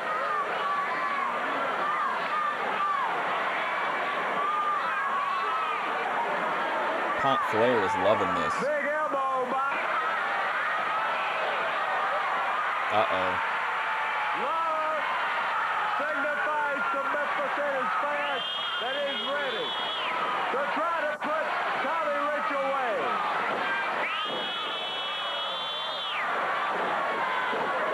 And there comes the key. Rich and Lawler battling to determine who goes after the world title. And they're toe-to-toe.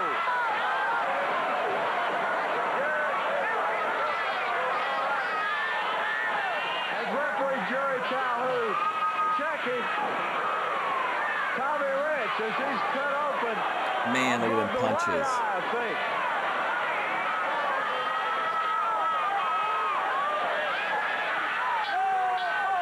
Referee calls for the bell.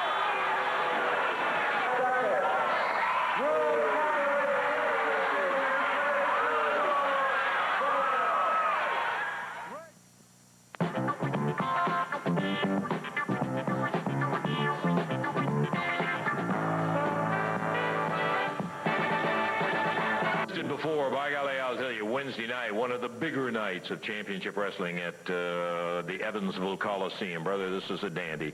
The world heavyweight champion, Nick Bockwinkel, will be stepping in the ring with Jerry the King Lawler, battling for the title. And I can tell you, Jerry really feels like this is the imagine that. You get to see Jerry Lawler against Nick Bockwinkel for the title. time. He is looking forward to taking it away from Bockwinkel What a and match. fulfilling a lifelong dream. And he's Whale going of to a try to match. do it right there in Evansville with Bockwinkel. Now, that's not all the action. Soul Train Jones will be after the CWA International Heavyweight Championship with Big Bubba. Southern Tag titles held up, no disqualification, RPMs against Jarrett and Travis. Loser to be a valet for the day with Tracy Smothers against Boy Tony. Tojo Yamamoto and Tarzan Goto against Paul Diamond and Pat Tanaka. And Goliath will be opening up against Speedy Talltrees. All of that on the big championship card coming up Wednesday night at regular prices in Evansville.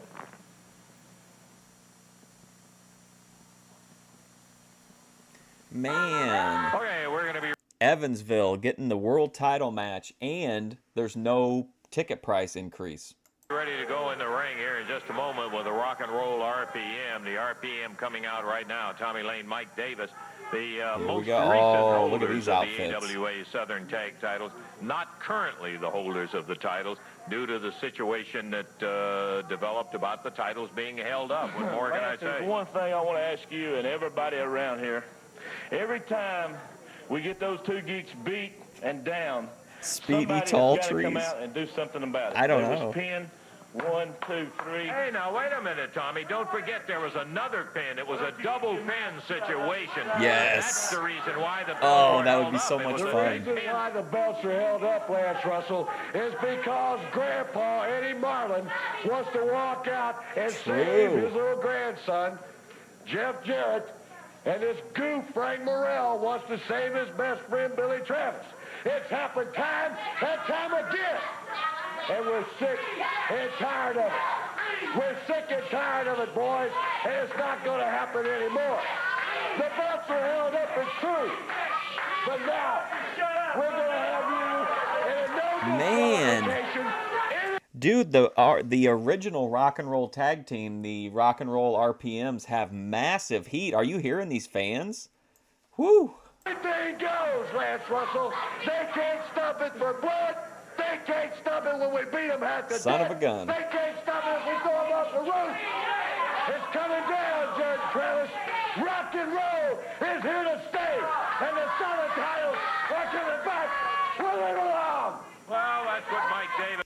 I think Ricky Morton, when he was in Smoky Mountain, used to say, we're not here to play, we're here to stay, in every single promo ever. I think it was Ricky Morton that said that all the time. And Tommy Lane have to say, but don't forget the rules apply on the other side. Anything goes, too. You know, the best thing about it is nobody's going to be able to save those two geeks. And when we get down, we get to pounding our head. You can't cry for Grandpa. You can't cry for the referee. You can't do nothing. It's going to be us and you, and you're going down. We're going to find out. Oh, man, this is so good. This heat is amazing. Like, that would be so... Imagine, like, the vibe in that environment where people are this worked up over the fucking rock and roll RPMs.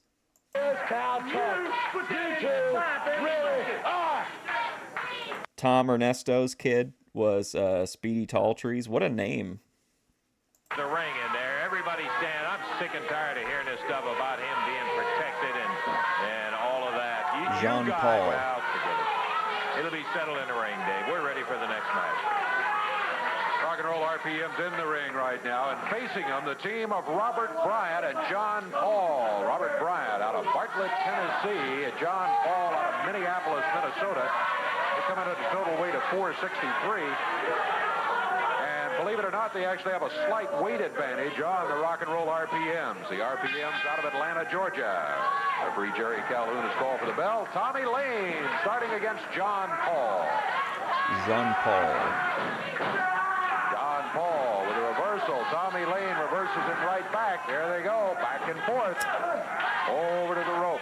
Who's got the advantage? Well, nobody, because the You know, once back in the 80s, I was backpacking across Europe, and I came across this tiny little cafe, and they sold this amazing coffee, and the waiter there, his name was actually Jean Paul.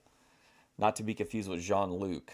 The referee says you're on the rope to break the hold, and John Paul backed away. I was just thinking of that because this morning I had a cup of International House coffee.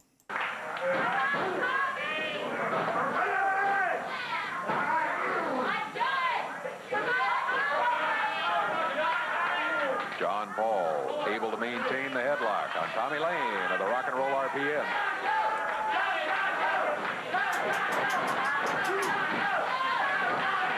A reversal off the rope. John Paul puts Tommy Lane on the mat, bars the left arm, shoulders down briefly. Referee started to count. John Paul doesn't have him in a good pin position, but the shoulders were down. The referee said 1. Tommy Lane lifted the shoulder to stop the count. Tag made by John Paul. Robert Bryant. Robert wrapping up that left arm. Oh, there's some hair pulling by Tommy Lane. He's back to the Rock and Roll RPM's corner and makes the tag on Mike Davis. Davis steps in there now.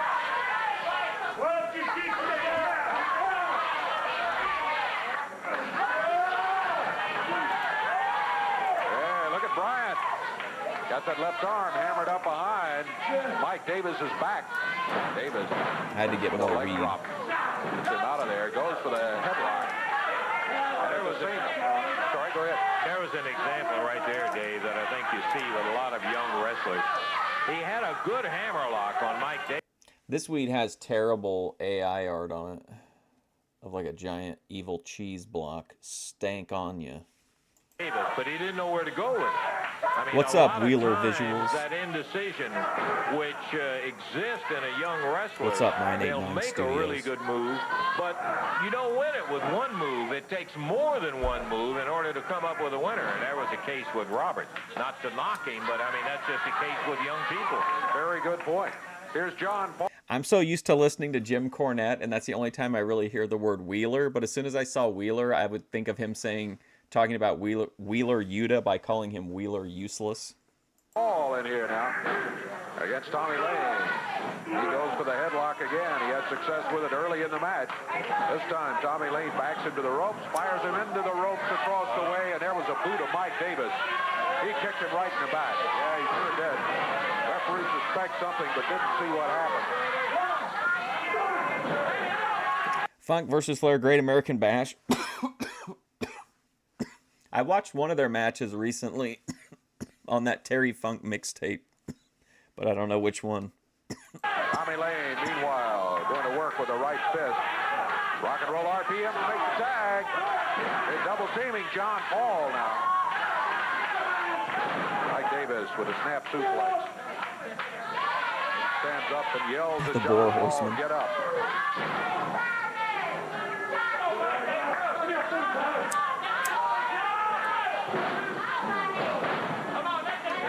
A boot placed by Tommy Lane.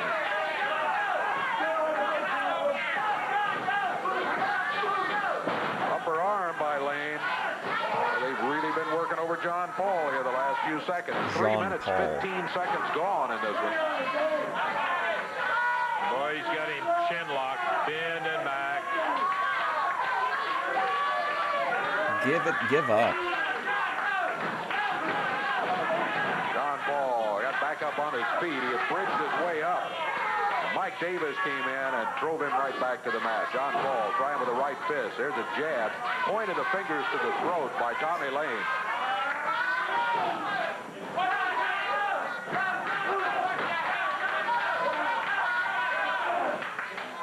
Rock and roll RPM. Double up on him. That whichever one it was, if you go to WWE Vault, there's the Terry Funk mixtape of like 4 hours. Like the very first segment on it is a promo on Flair, and then they show a match. And I don't know, I'm not really a big I don't know a lot about like dates in WCW or what the event was, but they showed the match that the promo led up to, and man, that match was nuts. It was like almost a perfect like match. It had like brawling. Flair went way outside of his like normal, formula of a match. Terry Funk was amazing. It was just a sick match. Clothesline by Mike Davis. And a cover on John Paul. Count is 2. JT Southern. But that's a 2 count. John Paul able to break it up.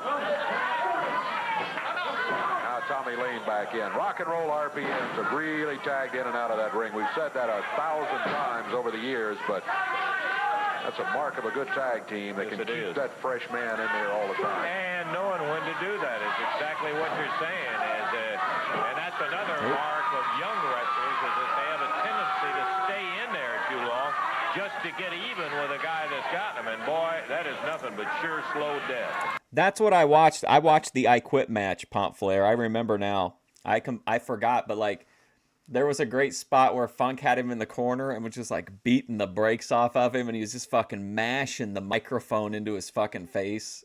Boy, we have seen it so many times. Say it. John Paul got the tag on his partner, Robert Bryant, in there right now.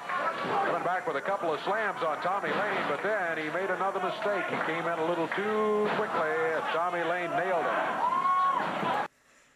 Are you talking about the original rock and roll tag team, the Rock and Roll RPMs? They are definitely work stiff, yeah. Drop him over the knee of Mike Davis. They don't fuck around. Got the shoulders down. Count is. Dude, I'm not doubting you, dude. JT Southern definitely ran through all the pussy in Memphis, but I guess that's all that matters. I guess you have to put that above the run. At 3. 4 minutes, 53 seconds to time. Give it to the Rock and Roll RPM. Mike Davis and Tommy Lane as they battered the team of Robert Bryant and John Paul for the victory in 4 minutes, 53 seconds. Good sizable team of Bryant and Paul with the RPMs, but the RPM showed the polished workings of the team. Are we going to get a post-match interview? Quite some time, and they Maybe just, not. in fact, were too much in terms of being able to handle the wrestling. Coming out right now, Jeff Jarrett. I feel like the post-match interviews in Memphis are really good. They're always like really intense. Billy Travis. Jeff Jarrett we were appearing just on talking screen with with the Dino RPM Bravo. a little bit ago. You heard him in a discussion about the fact, and I tried to remind him it can go both ways. Anything goes with a no That's right, man. disqualification. They're out here ranting and Jeff Jarrett and that shirt goes both ways. raving, saying how big and bad they are, saying how I cried to my grandfather, Billy cries to Frank. We don't care. We don't want them in this match. We got the no disqualification. That's how we want it. Lance, when you walk away from that match, there's going to be winners, and me and Billy are going to be the champions. Well, it takes a lot of doing when you get in there with a team that's as experienced, but you guys have got the stuff that it's made of to do it. You know, Lance, there's about 4 years. I want to thank my coach, Frenchie Martin, for this opportunity to team with Jeff Jarrett. It's going to be a great match. I'd be stopped. It's a no DQ, no medal. I've been busted open. He's been busted open. When it comes down to it, we're the next champions. Believe me, brother, because we're going to knock your heads off. Good luck to you guys. It's on the line, and you're not asking any quarter or giving any. That's going to be a dandy when it takes place. Time out and back in a moment.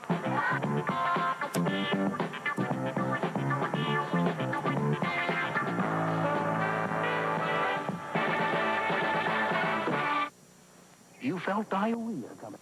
Oh, man. I want to see that commercial. Standing here with a young lady. Oh, that's getting Lord. to be Here we regular go thing, for and the I love it. Gooners. Emily Arthur. Emily, welcome back. Nice to see you. I know that you've had an exciting couple of situations.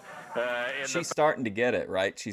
We're seeing the evolution of her understanding how to work on camera. She's leading with the tits. The fact that all of a sudden you find yourself in a wrestling ring, a young lady who's a computer operator.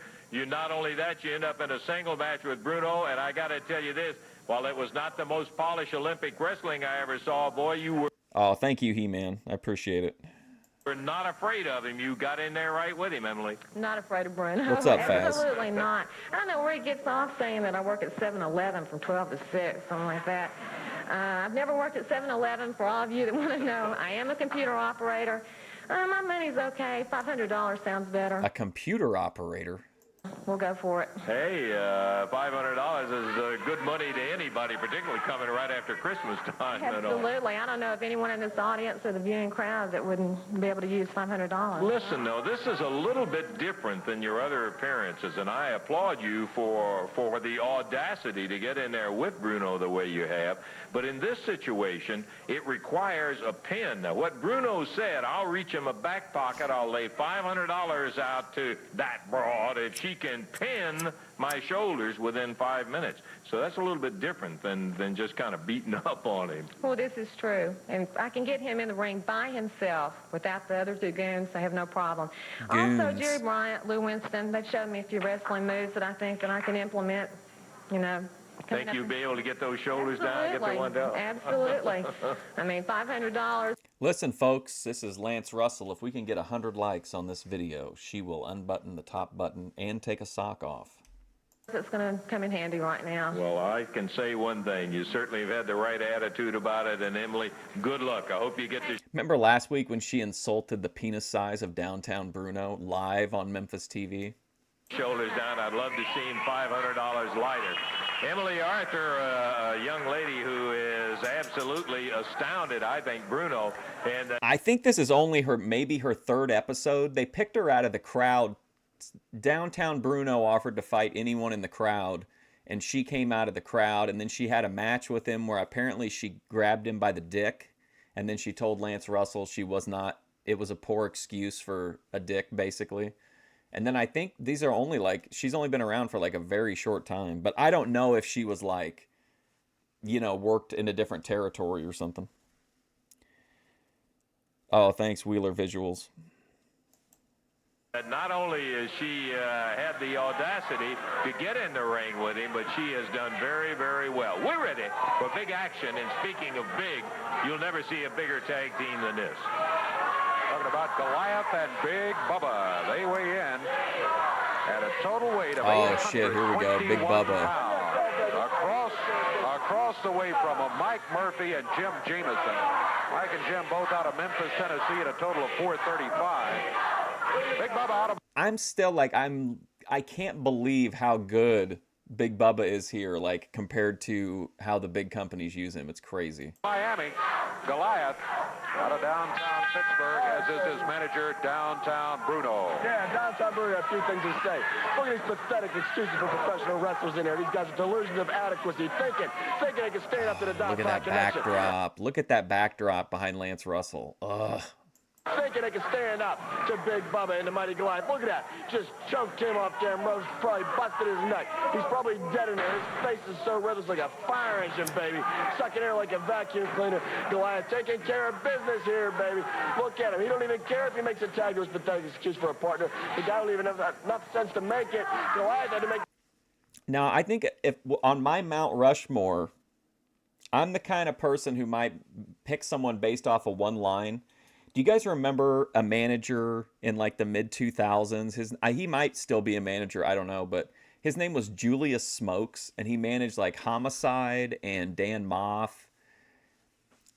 I was at a Ring of Honor show, and there was a girl in the front row that was like screaming at him and like heckling him, and he finally just turned around and walked over to her, and he just straight up told her that he was going to come all over her glasses, and she just completely shut up. But like that line was so iconic that I think I might put him on the Mount Rushmore just for that. Tag 4. Now Big Bubba is going to The Undertaker? what professional wrestling is all about. I don't know what Goliath is supposed to There be. it is, Big Bubba. That chop across the throat, baby. This is pain. This is destruction. This is torture. This is agony. And that is what you call a downtown connection clothesline, baby. I'm gonna let the microphone go back to you, Lance Russell, because I know you get kind of jealous when I come out here and outshine you. I just might take your job, but I'll let you do all the talking, Jack. I'm not going to say anything. It's such a pleasant relief. Yeah, the quiet Just sounded for the good. quiet after listening to that bag of wind go. Oh, there's that reverse Look, I'm going to come all over them Boy, he glasses. slammed him down. I mean, hard. 1, 2, 3, and that is it, Dave. No more to it. A minute 23 seconds going to be the time. I don't understand what the deal is with Goliath. I don't know. I just think he's around because he's a big guy. I wouldn't say he's the shits, but I don't have any desire to see him wrestle at all.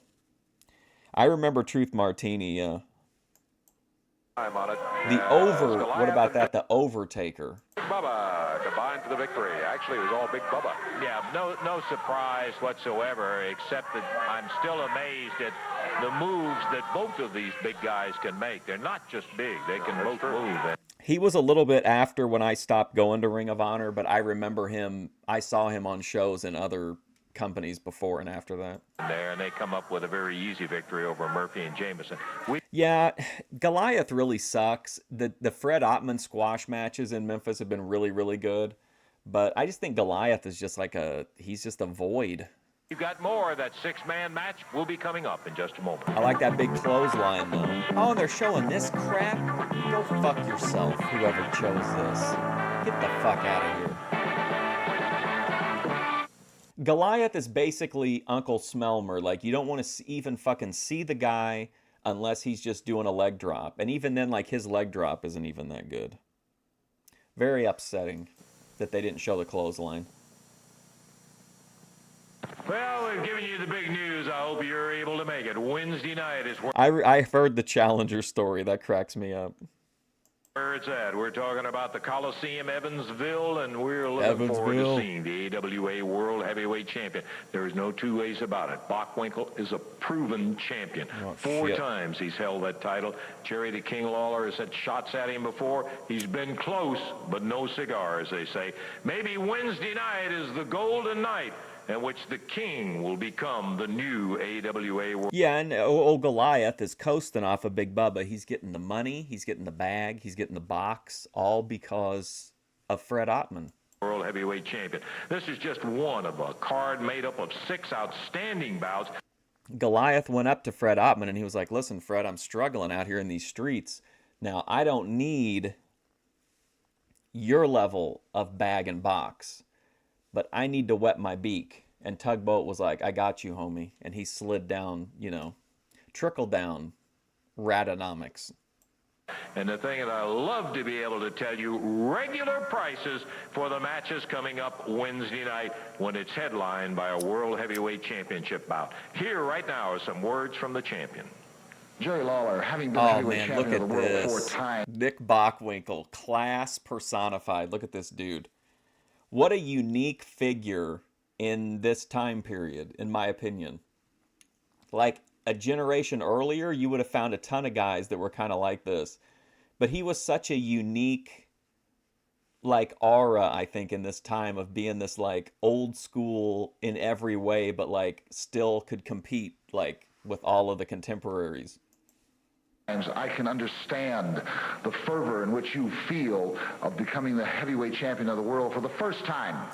I went to a lot of matches when I was a kid in the 80s. I went a lot when I was in the 90s when I was a teenager, and then I went in the like early to late 2000s a lot, and then I haven't gone at all, I think, since like,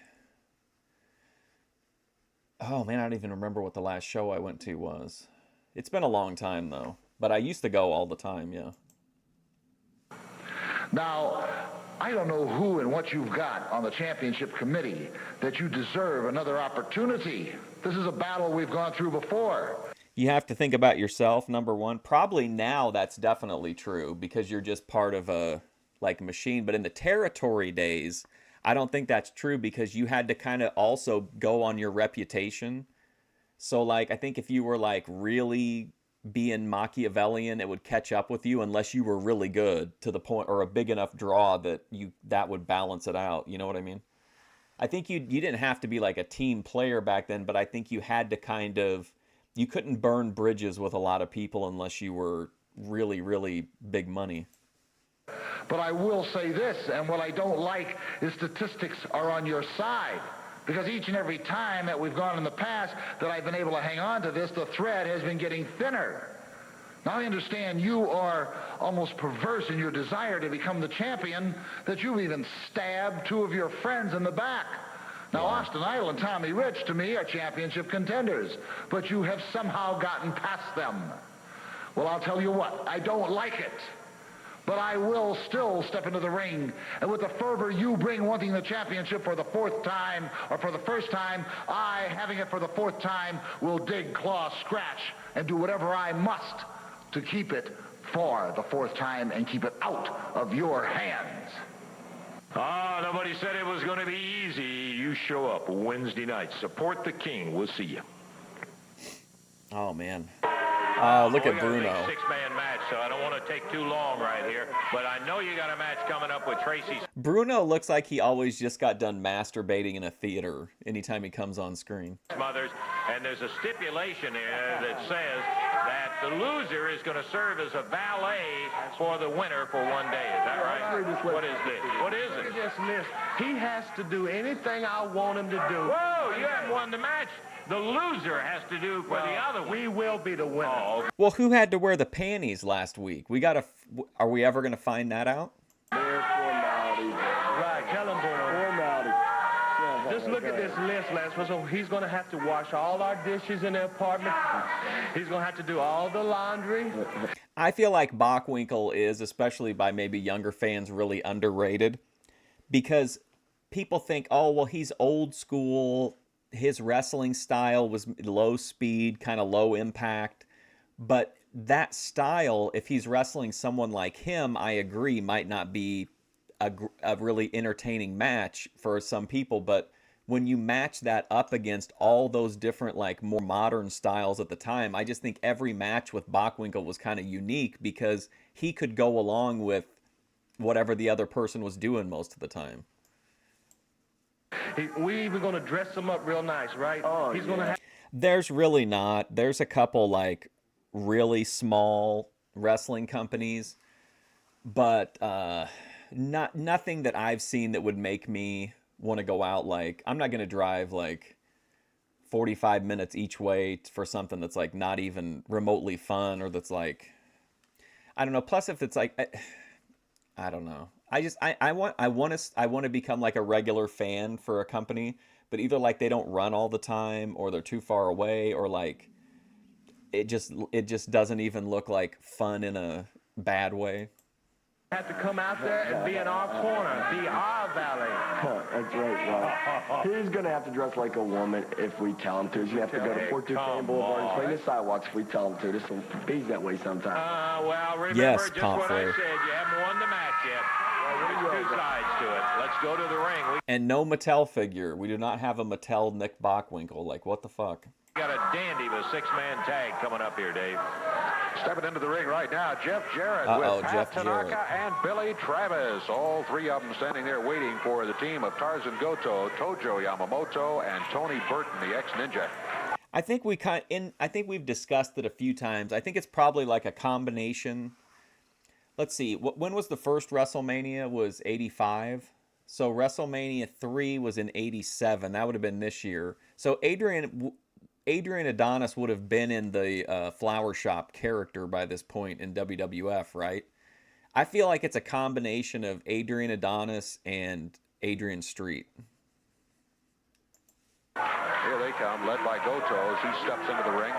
Six-man tag team match to the expiration of time. Jerry Expiration Calhoun, of time the referee, match. and all that remains now is to get the warm-up jackets off, figure out one person for each team to start the match, and we'll be underway here. Hey, I'm for that. We've got the makings of a good one. Uh-huh, yeah.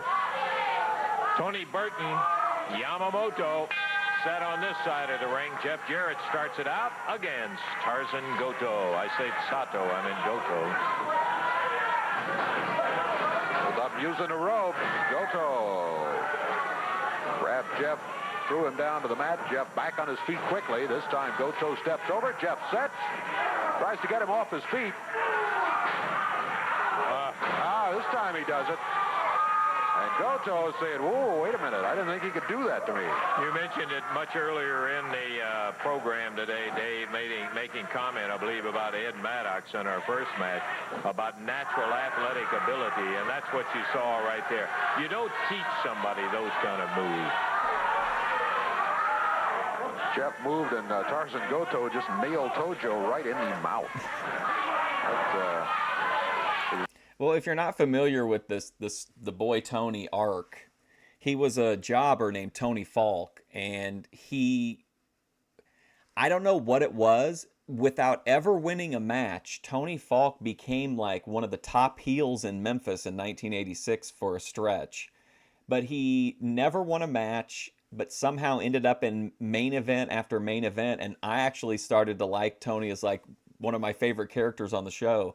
Then he disappeared for a while, and when he came back, he said that Tony Falk was dead, and he had died at a Boy George concert, and that now he was he had been reborn as Boy Tony. And then he tried to teach people how to use soap in some really awkward IRL type content segments that were really disturbing. And then that's pretty much where we are now. He's feuded with, I think, Tracy Smothers most of the time. He's been Boy Tony. Not a good thing for Tarzan Goto to do. You don't want to get Tojo mad at you if you're across the ring, but if you're on the Sorry for the Boy Tony info dump. same side, you don't want to hit him in the mouth for sure. Here comes Tony Burton.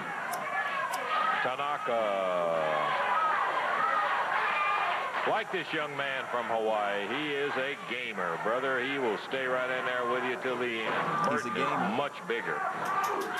You know, this Burton is a big son of a gun, Dave. He is. He has good height and weight. And Well- he's the biggest man on his side of the ring, both height and weight. He somehow got over as Tony Falk, as the heel that kept losing. And then I doubted the Boy Tony character at first too, and it's gotten massively over. So I think Baron Corbin might really wish he had that level of over that both Tony Falk, rest in peace, and Boy Tony have.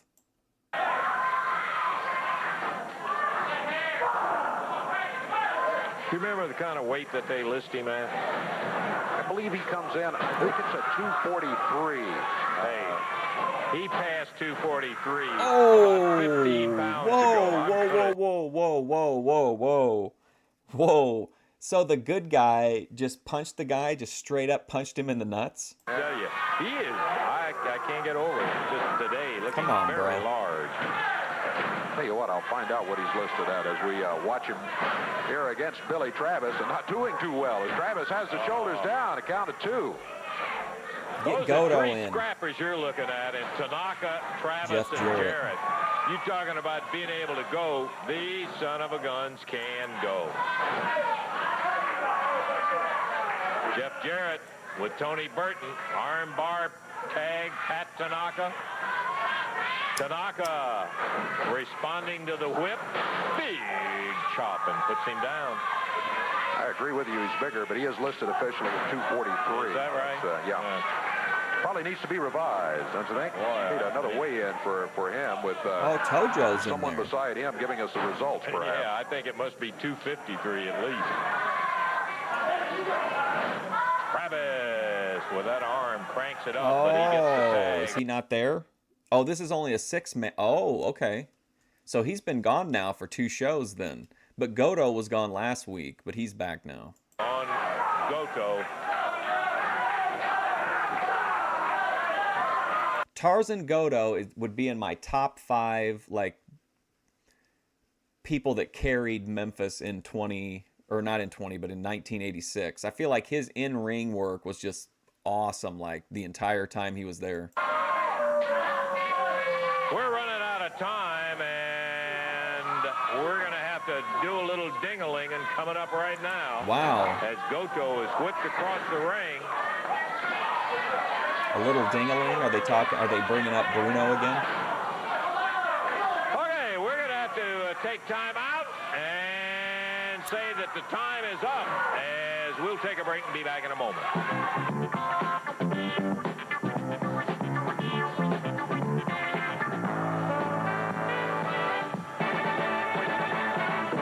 Oh, I was a little premature. I misread the clock on that thing. We could have gone for about another minute, but I don't know what Oh, thanks a lot, Lance. That was going into a free-for-all anyway, yeah. Really? It was. Tell you. Hey, I'll take that extra 50 seconds to do this, Dave, because so often I get out here and forget to give proper credit to Randy Hales, who does a lot of the commentary on the matches. I just flat forget it, and I want to say that Randy did commentary on all of the any tape matches that we had on today, and things like that. Randy did, and we appreciate his doing that too.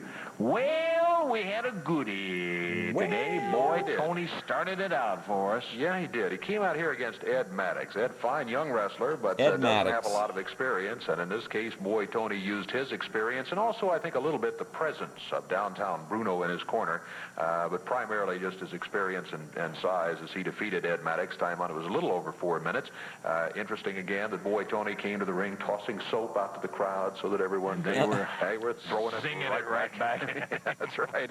Then it was Lawler and Soul Train Jones. Soul Train Jones we had met a week before, but had not seen him in action on Championship Wrestling. We just had the chance to talk to him. Well, this week, not the case. We had a chance to see him in there with the King in a tag team match, and well, he looked good in here, I got to tell you. They were going against Rough and Ready, perhaps not the same caliber of competition that they will be looking at in the arenas around the territory, but still, they did win the match in a little over 3 minutes. Lawler and Soul Train both looking very good. Then it was that team out of Atlanta, Georgia. Well, I think Dave Brown, like, is he slowly gets drunk every episode, is my suspicion. No shade on him. Big love for Dave, but he seems a little lost in it. Rock and roll RPMs. Mike Davis, Tommy Lane. Rugged bunch of individuals in here against Robert Bryant and John Paul. And again, John Paul and Robert Bryant, they're a team that doesn't have all that much experience, but on the other hand, they're not rookies either, especially thinking of John Paul. John Paul with considerable experience, but it was rock and roll RPMs. They were not in a good mood when they got here. They didn't get in any better mood during the day today. And just under 5 minutes, they take the measure of Robert Bryant and John Paul. So Mike Davis and Tommy Lane get the win. Then that big super team of Goliath and Big Bubba with Downtown Bruno, over 820 pounds for him. They defeat Mike Murphy and Jim Jamison rather easily, a little over a minute. It's there. a mismatch. Anytime they get in a ring against anybody, The unless you original. just have a couple of super wrestlers going against them, that's all there is to it. And that's exactly what happened today. It was just all, as a matter of fact, as recalling, I don't think Goliath was officially in the match. I think Big Bubba took the whole thing, a minute 23. What, he was certainly in the match. That, oh man, me and Dave, I would be fucking hot, dude. That awesome clothesline, and instead they stuck Goliath in with the leg drop, and then Dave's like, oh, I don't even think Goliath got in the ring. Yes, he did, Dave. Did you not pay attention the first time or on the replay, brother?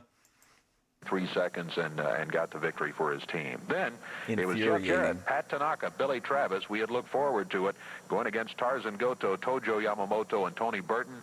All kind Tony of action. Burton. It all ended up with all of them in there at the end. Time was called, and 3 minutes 30 seconds. That one just turned into a battle. Maybe we'll get to see him again sometime. Yeah, I certainly hope so. We've got some interesting things brewing around the territory, Dave. We've got the He said it. rock He and said roll the RPMs territory. and this.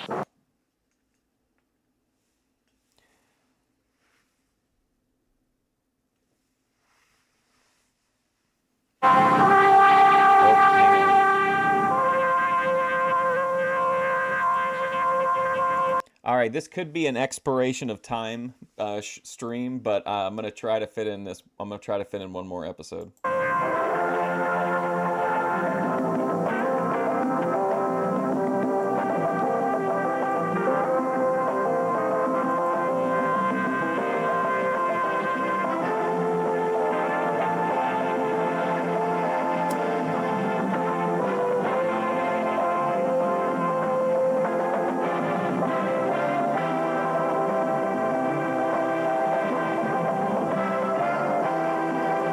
Heat to me is like the best, one of the best things about wrestling. It's that like immediate feedback from the crowd, and like you know it's a performance. They know whether they consciously take it in or not that it's a performance, at least in some ways. But like you can create that artistic magic and like buy into it. Like the Heat is just such a, I know it's the atmosphere whenever the arena's real hot, it just makes anything good, I think.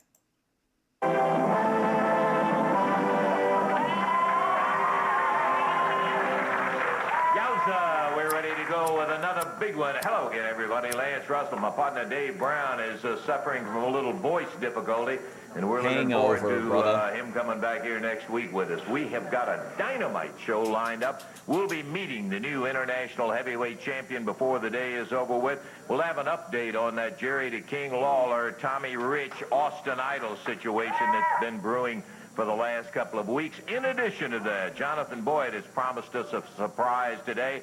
And when Boyd has a surprise, it's not the kind you're really looking forward to. We've got that much, much more, and we'll be back to all of it in just a moment.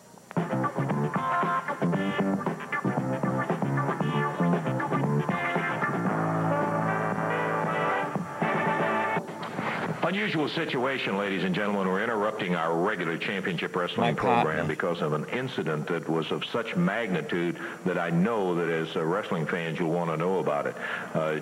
Is this related to Jerry the King Lawler's testicles? That's what I want to know. Jerry Lawler was scheduled to go in 2 separate matches on the same evening, one with Wildfire Tommy Rich, the other with Austin Idol, the Universal Heartthrob, on the same evening with these two gentlemen in a situation in the Mid-South Coliseum in Memphis, Tennessee. Now, as the matches took place, an incident occurred while Idol was in the ring with Jerry the King Lawler.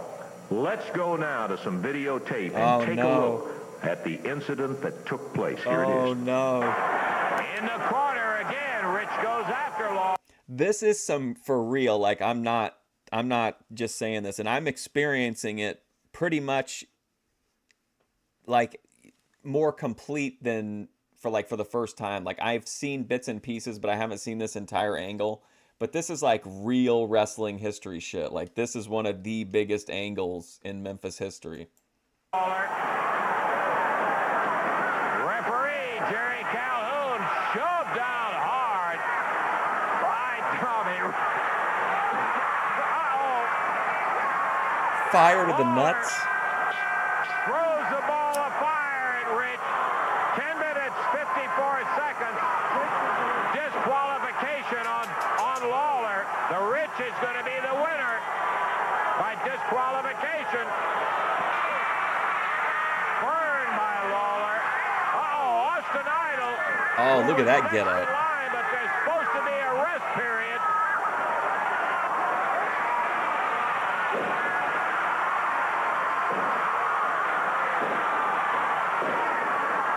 Idol. Oh, shit. Snaps the strap down, and here comes the king. Pocket save. Boom! Wow, look at these punches. Lawler going for a pile driver. Here's Tommy Rich. It's going to be a disqualification on Austin Idol in 2 minutes and 39 seconds. Idol and Rich are teaming up on Lawler now. Goes Calhoun. Get the fuck out of the ring, On the ref. concrete. Rich rolling Lawler over. Oh my God, here we go. No, I can't watch. Look out! Oh, man. Oh, no. Rich on one leg, Idol on the other, and they slam Lawler, straddle that ring post.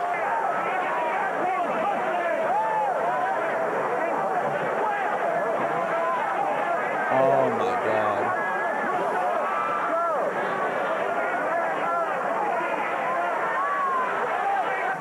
Well, certainly not an incident that anyone should be proud of. Double team of Lawler in a what may be a career-ending injury. Now, just to be perfect, what happened? The diagnosis was a ruptured. Jerry had to undergo surgery. Did they censor it for Evansville TV? Wow, that's interesting. Somebody in a podcast I was listening to recently brought up the fact that it was weird that you would hear the word testicle on television back then, but they did say it. But they censored it out, I guess, on the Evansville version.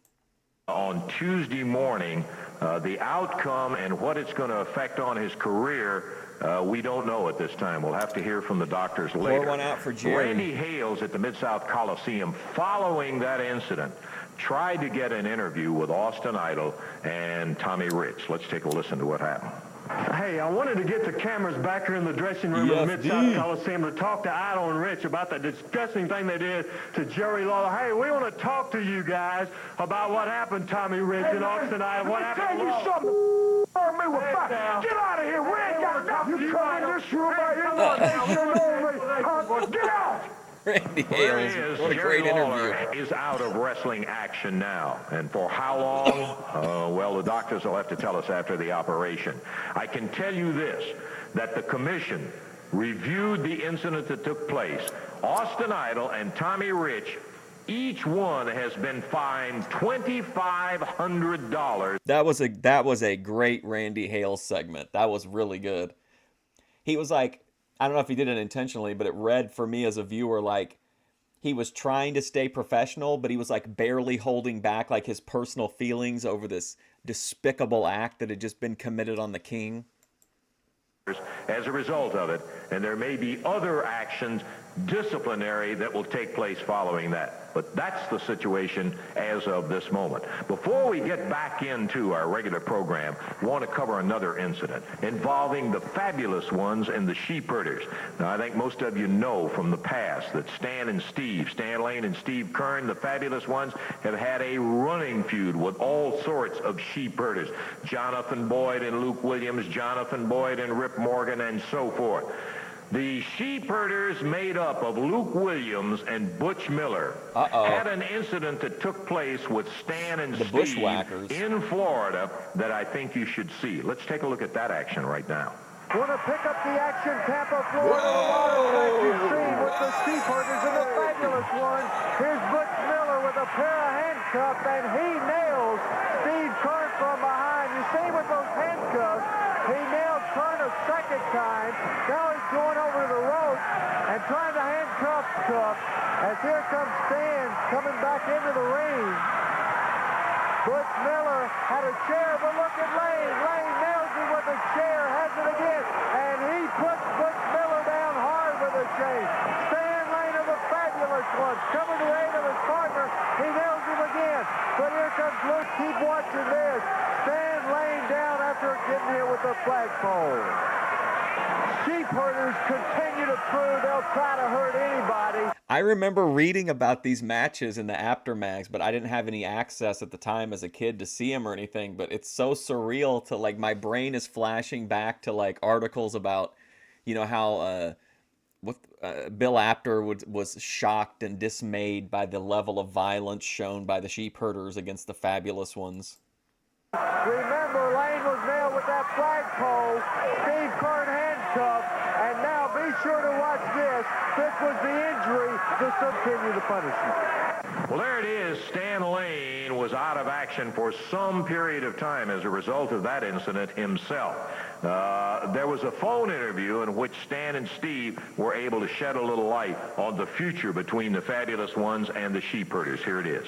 This is Stan Lane. I'm just coming forward. I want to say one thing. You know, I was booked there a while They just recorded a phone call. back, and I couldn't make it because of an injury. I was hit with a flagpole. I'm sure you've seen the film by now. Turn your camera but I just want on. to assure everybody there the one thing. I'm going to be there this time. I've got my plane ticket right here in my hand.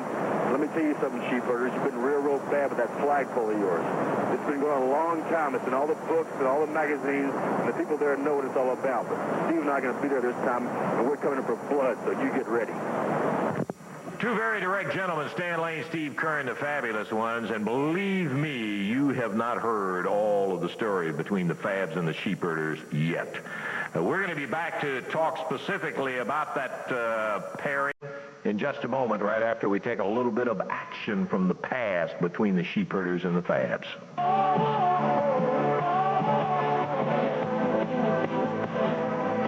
Yes.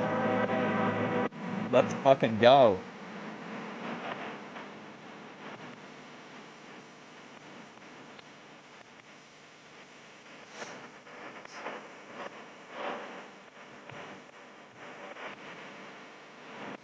What a great song choice.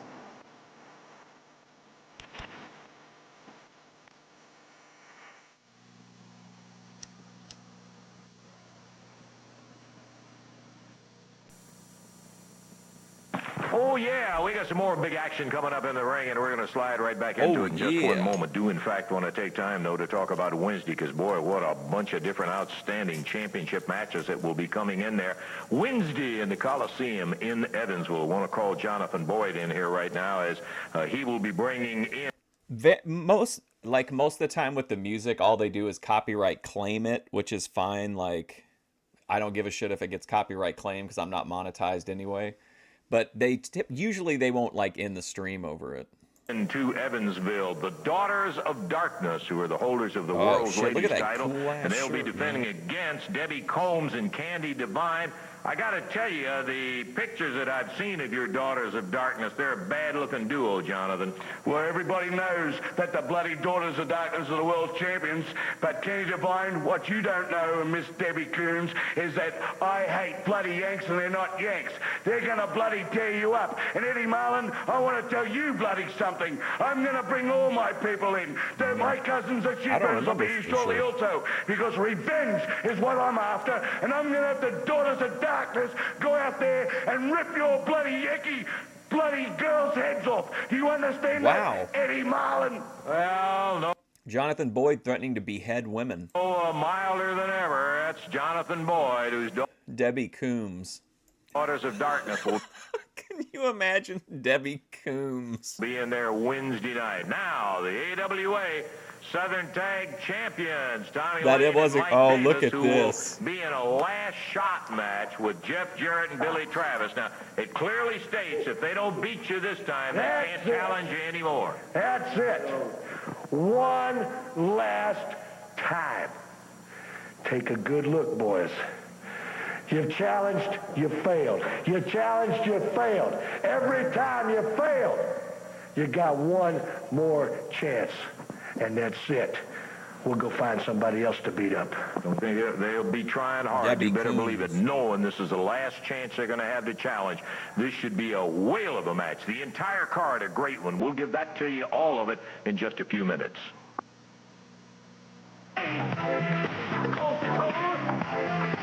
Yes, Soul Train Jones.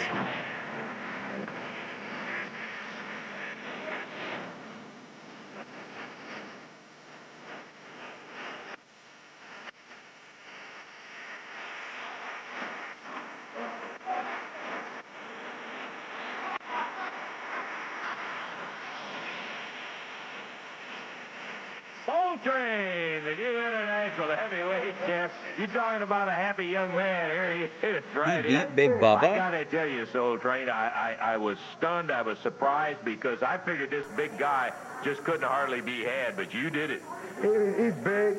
Like I said before, he's slow. I have videotape of Big Bubba, and I used to study at night. Pumped iron, and I studied the tape. I seen his tendencies where he's moving slow, he wasn't thinking.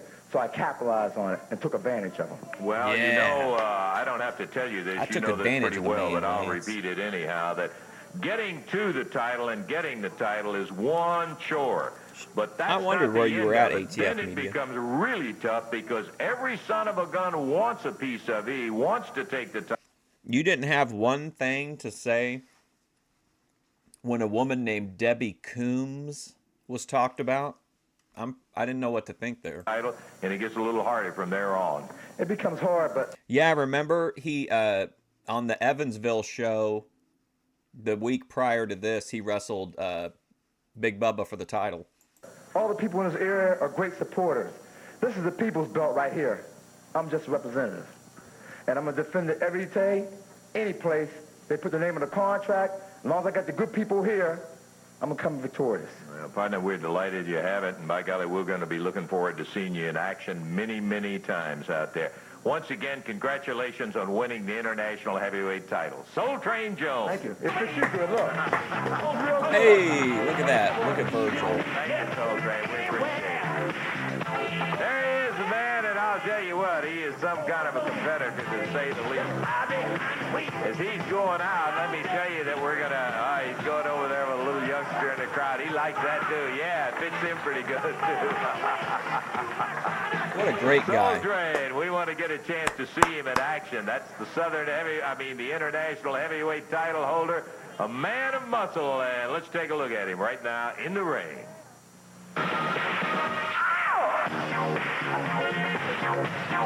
Oh, video package. Oh, shit. I gotta go get a drink. I'll be right back.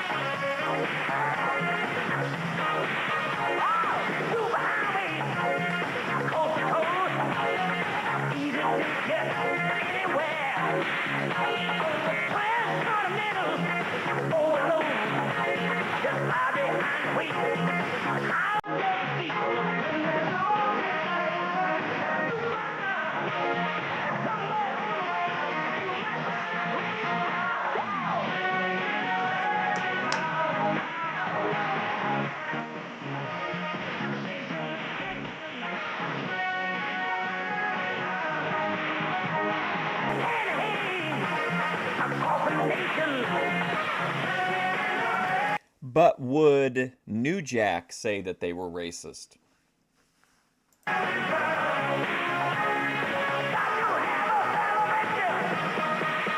Oh, look at them punches.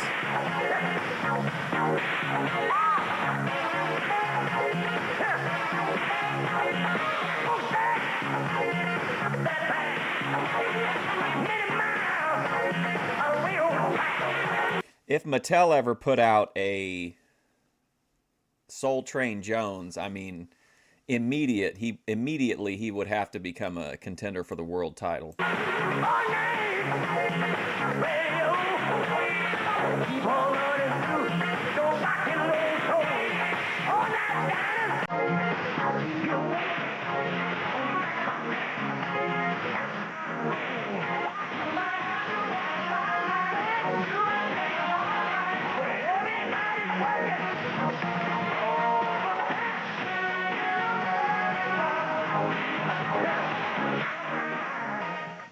Soul Train Jones, and I'm pretty sure Apollo Creed came first.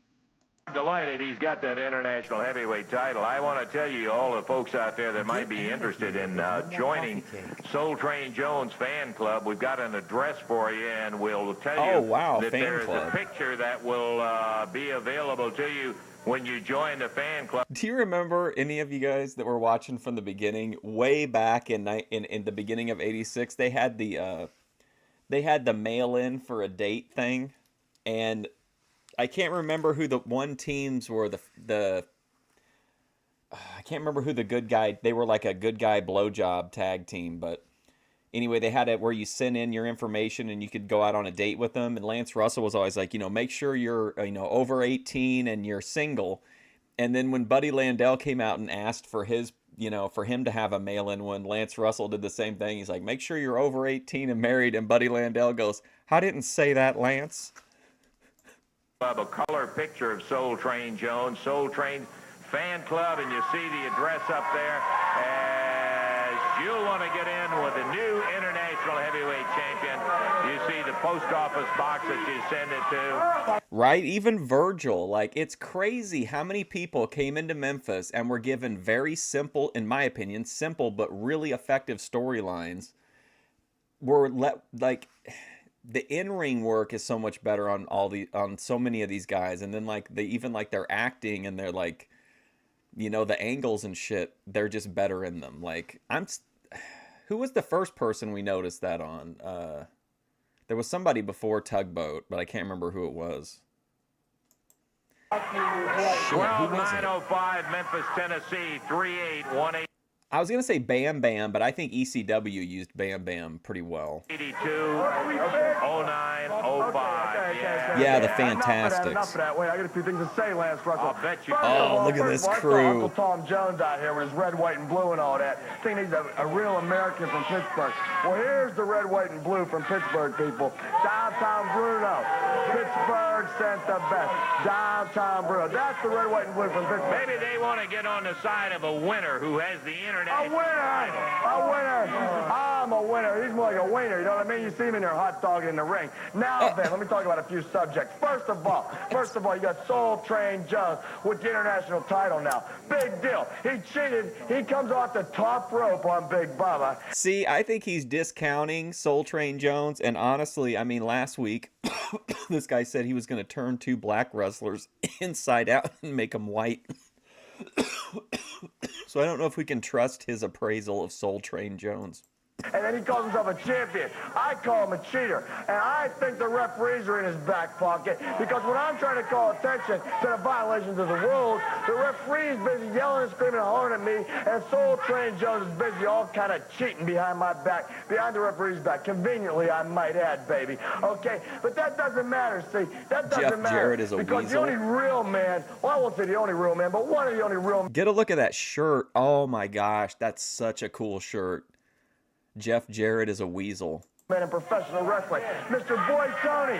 Mr. Boy Tony has signed for a series of matches with Soul Train Jones, baby. Yeah. And this man right here is going to have that 10 pounds of silver and gold around his waist, baby. He's going to put it in. And Tracy Smothers is the man that's going to put it around his waist. Tracy Smothers. Shine it up, make it look real pretty around Boy Tony's waist. Not that he ain't pretty already, but he's going to look a heck of a lot better with that belt.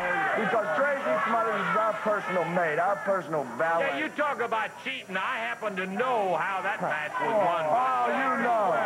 Fair's fair. We won. Hey, get serious, Lance. They don't ask how you win. It's did you win. And I believe that you have some tape, some footage of what Tracy's mother did for us at our palatial. The downtown connection is too strong at this point. Who's going to be able to stop them? They've got the two of the biggest dudes in the territory.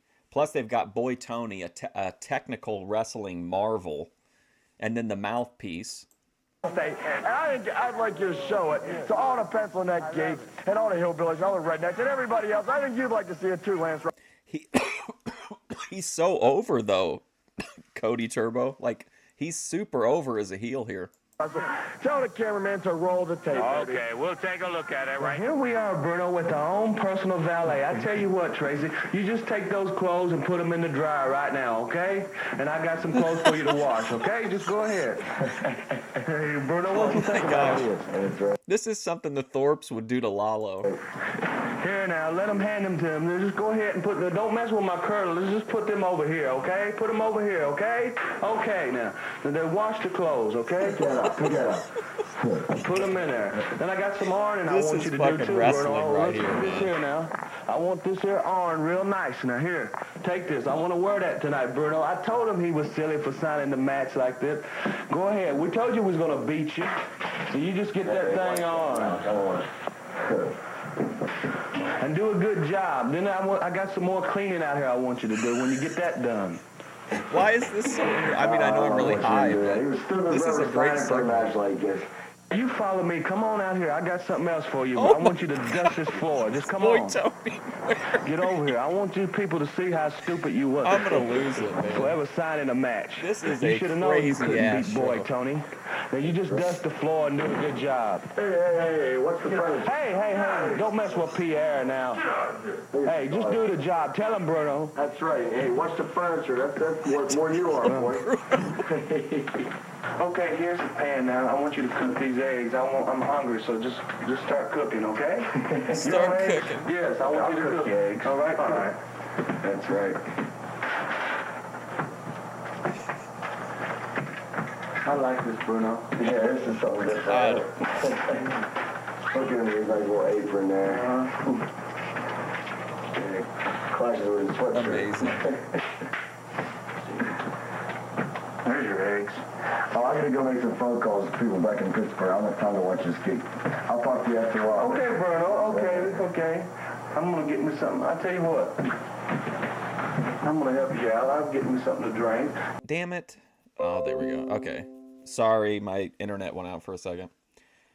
Like, am I wrong to say that Tracy Smothers is that this is like he's coping and seething with this behavior because who is he a victim of a stipulation that he himself agreed to? Like, should he really be offended that he's being asked to cook and clean when that was the point? Like, had he won the match, he would have certainly humiliated Boy Tony. But now that the tables have turned, Tracy Smothers is, he's not living up to his end of things. You get your eggs. Oh, about time. Now see how this is. This is horrible. You expect me to eat this? That is the worst I've ever tasted in my life. Take it and throw it in the garbage. Throw it in the garbage, wash up the dishes, clean up the kitchen. This is horrible. I tell you what, Tracy, you sure can clean a lot better than you can cook, Bruno. That was horrible. I believe it, man. I believe it. Wash those dishes now. Oh, hey, I'll tell you something. When you're me and Boy Tony's valet and you're walking to the ring with us, you better not dress like a bum like you look right now. Better dress up and show a little bit of class. Like we got class. That is a great line, Pomp Flare. Oh, comb that hair. Look at him. Get rid of that cheap fine for jewelry, too. Okay, Lance Russell, wait, just let me talk, okay? First of all, I don't like what Smothers did there to Boy Tony's food. I didn't like that at all. But, Lance Russell, that's okay. Because when Tracy Smothers is our valet, see, when he's putting that... I just want to say, Keno, amazing content. And again, worked so well because everyone in the segment, got it and bought into it. Great work. Belt, that international title around Boy Tony's waist, see, and polishing it up. We don't want him dressing typical with that ugly Tennessee shirt and those torn up raggedy jeans. We want him dressed up nice. We want him looking classy. We want some nice clothes on him, a nice suit maybe, nice pair of pants. We want him Jarrett is a somewhere weasel else besides shirt. the dollar It's so stores, 'cause we know that's cool. where he does most of his Oh my shopping. God. Okay, anyway, one more comment. See, you like my shirt? Because I don't think... Man, can you picture me going into Kroger with a Jeff Jarrett as a weasel shirt on? Oh, the vibe. I don't think Jeff Jarrett or anybody else on the side should have black and gold, which is the Pittsburgh colors, with their image on it. So I just sort of changed this up. Jeff Jarrett's a weasel, not that time, Bruno. Now we're going to go beat these boys up. Are you through talking? Good luck, guys. We've got a six-man match coming up right now as opponents heading to the ring, Goliath, Big Bubba, and Goliath. Boy Tony that will be in the ring. Okay, we're about ready to go. The opponents today will be David Johnson, Ed Maddox, and John Paul. Tracy Smothers out here with us. Tracy, I'm sorry about all. I'm not gonna say that this is a fact because knowing Conrad, maybe it is, but that seems like a guaranteed for like Conrad has those T-shirt shops for all of his people. Like that seems like for sure a bunch of old school fans would buy that T-shirt. What happened on the situation? Ed you know Maddox. How it came about, and so do I. Yeah, Lance, being around that scene right there was the worst experience of my life. Sorry, my internet keeps dropping out still. The loser's a valet, and I will be the valet. But boy, Tony, listen to me. Don't push your luck, brother. You step out of line, I'll beat your brains out. Tracy Smothers with a final word about it. Let's get back to our sixth man up in the ring. Here we go. Give me that microphone ring with these bums. Now look at Johnny Ball pulling a tight. You know, all you're going out here is bums, punks, hillbillies, rednecks, and cheaters, and I don't like it. And these people call me a weasel, I don't appreciate it either. Sorry about my connection. I'm just trying to weather the storm. I think you have something to do with it. Again. I think Randy Hill has something to do with it. Because I don't like you, I don't like him, and I certainly don't like that weatherman Dave Brown out here. You should have a professional like me out here. Oh, man, did you hear that? Shoot, he just shot on Dave Brown. He was the weatherman. I don't like seeing that weatherman Dave Brown out here. Wow. Amazing. Downtown Bruno, from 42 Chain Boulevard, downtown Pittsburgh, and you're not. And look at Boy Tony making mincemeat out of this person here, this bum. Wait a minute, wait. I believe I've seen some tight. What's this mincemeat stuff? Yeah, you see what happened to Boy Tony. Yeah, well now the mighty Goliath is going in there. And maybe he ain't been around that long. Maybe he's so young to the business. But boy, he's bad to the bone, Jack. And he's mean. And he's tough. And you wait till you see what he does this little kid. Look at that. That's power, brother. Get Goliath out of the ring. That's reality. That's what it's all about. There you go. 417 pounds of walking, talking, roping, stomping, graveyard destruction, baby. When he's done with John Paul, David Johnson, and Ed Maddox, you're going to see 3 corpses. Means we'll dig 3 graves in the graveyard, baby. And I ain't paying for it because I got better things to do with my money. And maybe buy you a new hairpiece, Lance Ruff, because that one's getting a little bit old. Now, this guy will take care of Goliath. Don't give me that anytime. I do whatever I want to do. Johnson. Now you got this guy can't even afford a pair of wrestling tights. He had to steal him off a scarecrow. Just about all that would fit him. He reminds me of Soul Train Jones. Like I said, I wonder where the money from USA for Africa went to. Because these boys here, like David Johnson, back there, Ed Maddox, and their brother, Soul Train Jones, don't know how to dress, don't know how to eat. They're also skinny. Don't you dare tag out. They all remind me of O.J. Simpson. Now look at this. Look at this. Big body slam there. All right, now look at this. Big fella. Wow. 2. No. We're not done with him yet, Lance Russell. Great. We're not done with him yet. Now Goliath with the same thing. Boom. 1. Boy Tony. Gets up. Turn, baby. Boy Tony. Here comes the Karma Chameleon, baby. Oh, yeah, baby. Here it comes. No. This ought to be it. That was my 7-6 splash of the 3 of them. Oh, wow. I thought that was pretty good looking. Yeah, Bruno is kind of like he's like a jukebox of stolen wrestling lines. I think he's much better when he's just like freestyling and in the moment than he is when he like recites the shit. Ladies and gentlemen, your winners, Goliath, Big Bubba, and Boy Tony. He even primped his hair. Downtown Bruno Downtown Connection. There are your winners. There are your champions. 1, 2, 3. And that signifies the 3 count. And look at Johnson laying there. Like the punk that he is. Like the bum that he is. He couldn't move if he wanted to. Bruno, are you through talking? No, I'll tell you what. I'm going to send my guys back to their dressing room. Because I think I'm going to stay out here for the rest of the show. Because you need some class. Gone. Wait. Hills is going to sit out here. Who's You are Randy not Hill? going to sit. Will you get out of here? Wait. Now, What do we've you heard mean? all out of you that we want I don't to have to hear. listen to you. Sit down. Don't be grabbing at my microphone. I'll tell you. Don't be grabbing at my microphone, Randy Hills. I can get Eddie Marlin to take care of you guys in here and get you out. You better take him out of here if you end up in any trouble. Yeah, fine. Well, the winners were...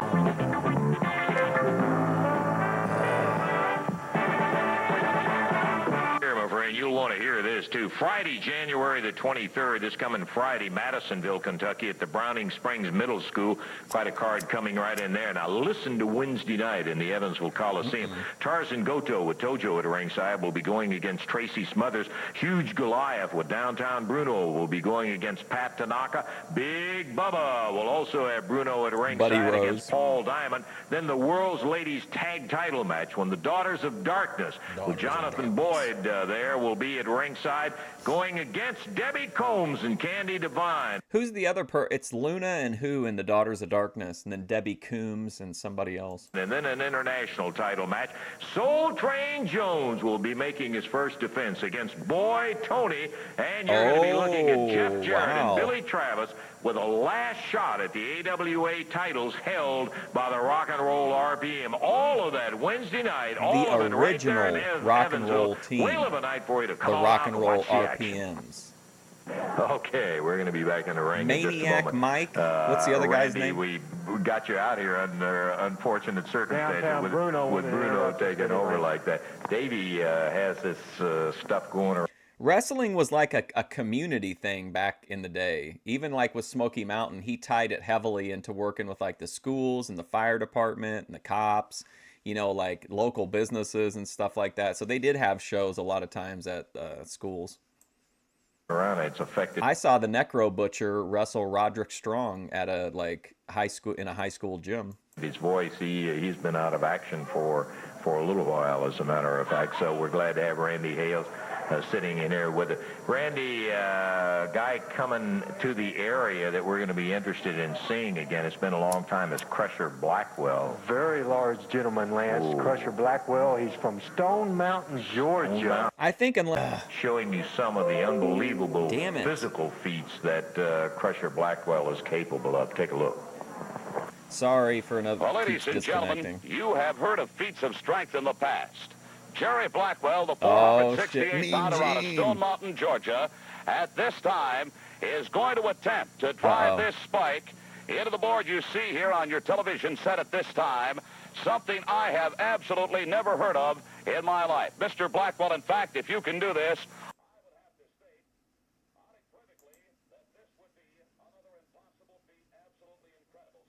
time, Jerry Blackwell, and watch this very closely, is going to attempt to drive a spike into that board at this time. He is doing it, ladies and gentlemen. I cannot believe it. Take a look at that. I covered it because I think this is AWA footage and ESPN. And just bend it. I can usually just break it, and you take the boat like this right here, and then you just bend it, and you make you a little bitty horseshoe. Oh, for crying out loud, Jerry And Blackwell. you hang it around their necks. So you see this? I'm going to start breaking fingers, arms, and anything I can get a hold of. I can bend the boats and I can bend the bars, and I know I can snap your little bones.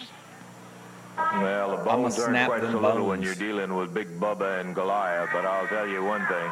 Crusher Blackwell, he's something else coming in the area. We want to get Mike and Tommy over here to talk to them a little bit about the last chance match for Jeff and Billy Travis. Well, come over here. They've got that last chance match coming up with Jarrett and Travis. It'll be the last chance. If they don't beat them, it'll be their last crack at the Southern Tag titles. We're about ready. I'm losing my for mind over this. The next this one, internet it'll be connection. 1-fall-10. And Randy Hale. Randy. All right, Lance. Mike Davis, Tommy Lane, the Rock and Roll RPMs from Atlanta, Georgia, against the team from Mississippi, Jerry Garman and Benny Traylor. Vicious clothesline there by Mike Davis.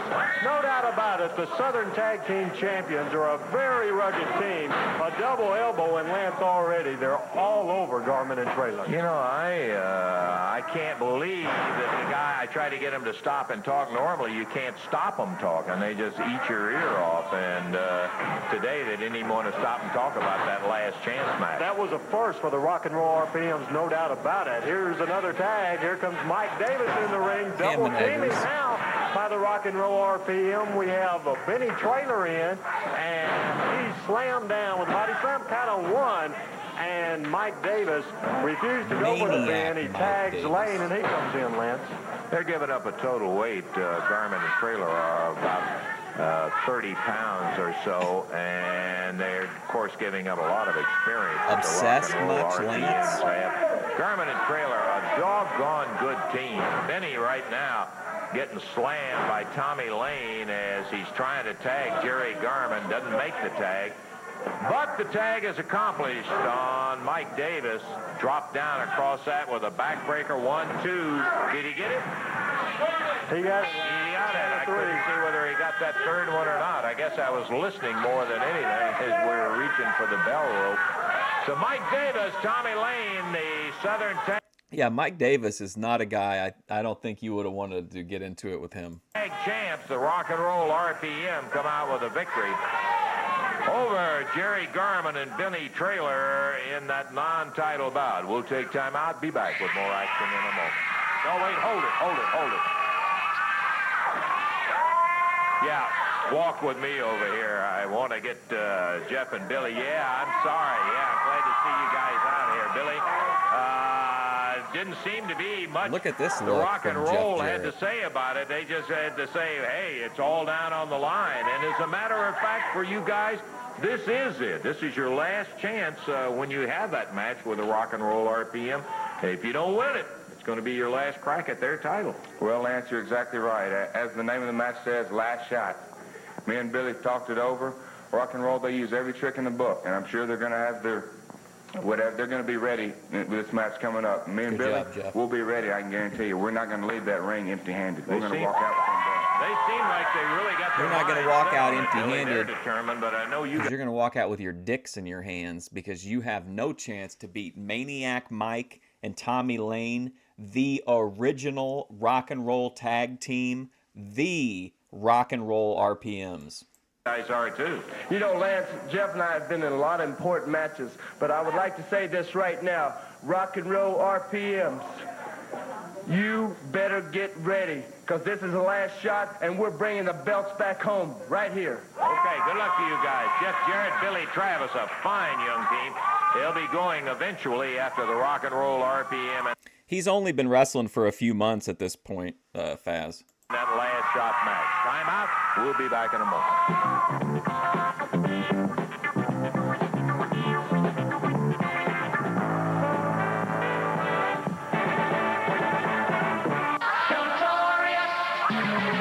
No way, what? Oh no, Notorious. Jarrett, Billy Jarrett. Travis. And they're hopping into the ring, a very popular young team. A one-fall, 10-minute time limit bout. Their opponents from parts unknown, the Red Demons. The Demons going against Jarrett and Travis, and let's see who will be starting over there. It'll be Billy Travis out of Lexington, Kentucky. The Red And Demons. here we go. Travis with a nice arm drag, Lance. Jeff and Billy, of course, former holders of the Southern Tag Team title. Look at the Red Demons. Travis They're backs so cool the looking, Red Demon man. up against the rope. A tag on Jeff Jarrett. Sends him They're so in. generic. And Oh, Jeff man, he's puts the selling Red like he's Demon Bugs down. Bunny. A mighty fine team, Jarrett and Travis. Is this our main event? Of course, the situation on their mind coming up in the near probably future. They have a match with the Rock and Roll RPM, and it's simply stated because they've had several matches with them that this is the last shot at the Southern Tag titles. This is going to be the do or Well, die. now for Jarrett things are and about Travis. to change. Tag and the Big Demons boys in. exchange. The taller of the two, but not as heavy, slips into the ring, and Billy Travis zeroes in with a big chop. Whips him across the ring, and this time it's an elbow, kind of shoulder elbow as Travis down tags Jeff Jarrett. Lance, we've talked before, when you see a team Let's get more go, Double experience, J. you see how aggressive they are today. How's it going, really Ernie? putting it on them. 5 or 6 weeks ago, you wouldn't have seen that from Jeff Jarrett and Travis. They're really coming along very, very good. Count of two is about all he could get out of that particular one. going. Yeah, you're right, Randy. I think, however, in the case of Jarrett and Travis, that both of these young guys. When I restart Heroes of Wrestling, I'm gonna emphasize squash matches. So I'm gonna have a ton of those random, weird, masked jobber characters. Had a very athletic and instinctively aggressive nature about them, and it helped them out. I recall looking back on some of the other wrestlers that it took them some time to develop that Billy aggression. Joe But Bravo, these two young his power fellas, tights. and that's the reason they've come along so fast. They've got the ability, and they are aggressive. Tag on Jeff. Jeff sends him in, Lance, and once again, Jarrett and Travis put them down to the canvas. The Red Demons having a lot of trouble. Jeff goes with a arm bar, bars that left arm. Every Jerry Calhoun was checking as the Red Demon so far hasn't given it up as Jeff times up. A lot of pressure on that arm bar. Referee Jerry Calhoun. Randy Hale's taking a doing pretty look good. To be sure that it's all legal, and at the moment it is. Tag on Billy Travis.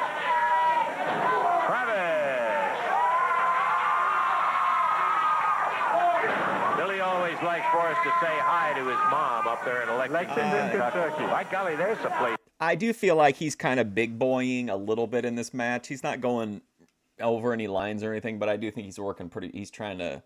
It's kind of like he's trying to prove he's a tough guy. I want to get back and see. We got a lot of good wrestling friends up there in Lexington. We hope we got some big news coming up before too long for Lexington. Billy's really working on that arm, Lance. He tags Jeff Jarrett. They fire him in. Jeff! It's on Prime, like you can watch it for free on Prime. And he Or got the free. I'm here to tell you.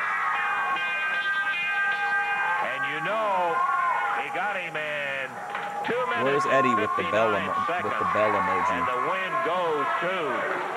Oh, here we go. Of Jarrett and Travis. What is Jonathan Boyd out here with that Here flag? comes Jonathan Boyd. In the ring. Good night there. Nah, here we go. Man, this is good shit. And Butch Miller. It really is Cody Turbo. Cousins of Jonathan Boyd. Let's go. Amazing. Jonathan Boyd running his mouth out here as the Seabird is really doing some damage. You didn't ring the bell. Come on, Jonathan, get these guys out of here. They dumped Travis out of the ring. They're going to bloody do it again. Do it again.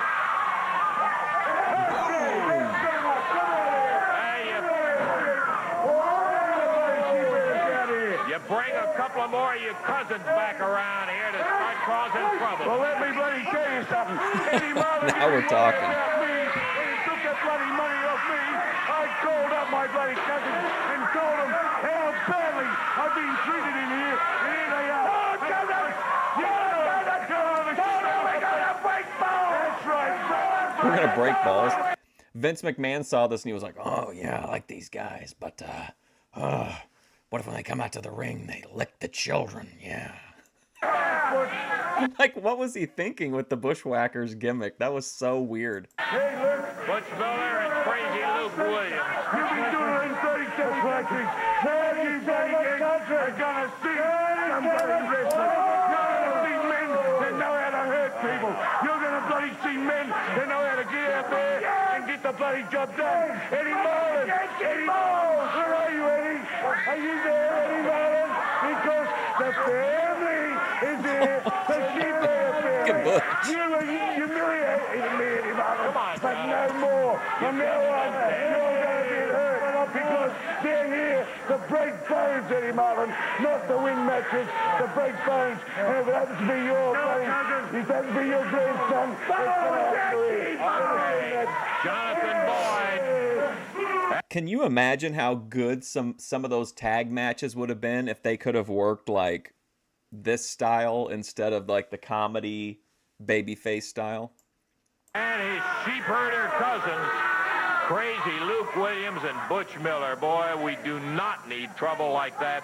I got to tell you. That's bad news. It's bad news any way you look at it. We're going to take time out. We'll be back in just a moment.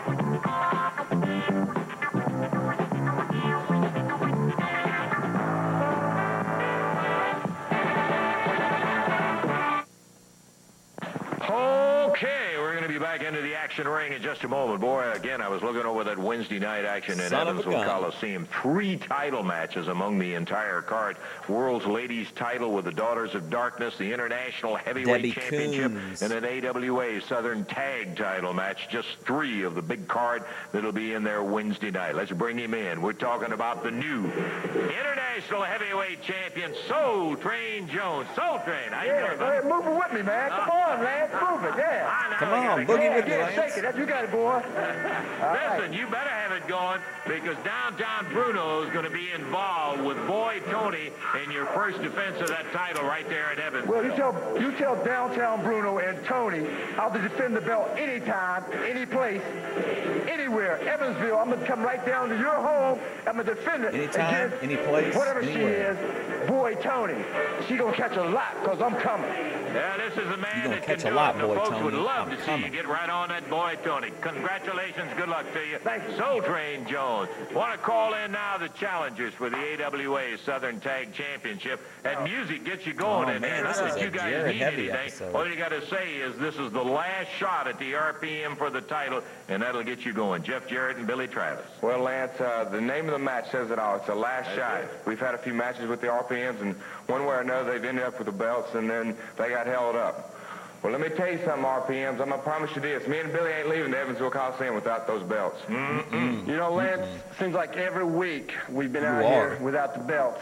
RPMs, let me tell you something. You've tried to use a chain. You've tried to use powder. Well, let me tell you something. In Evansville, we may have something under our sleeve. Be ready, because we're taking our belts. This is our last shot, and we're getting them in Evansville. Sounds to me like you better weigh the challengers down as well, because they are going to be ready Wednesday night. Yeah, I feel like, honestly, even now, through a nostalgic lens, like, I will fast forward through 90% of Bushwhacker matches. They're just not any good, in my opinion. They're not, I mean, I understand that, you know, they were, like, for kids or whatever, but they were given a pretty big push and put into a lot of matches that could have been, like, think of the tag team scene at that time. And it just feels like, that. I guess if they drew money that way, it doesn't matter, but it seems it's like a waste of their talent.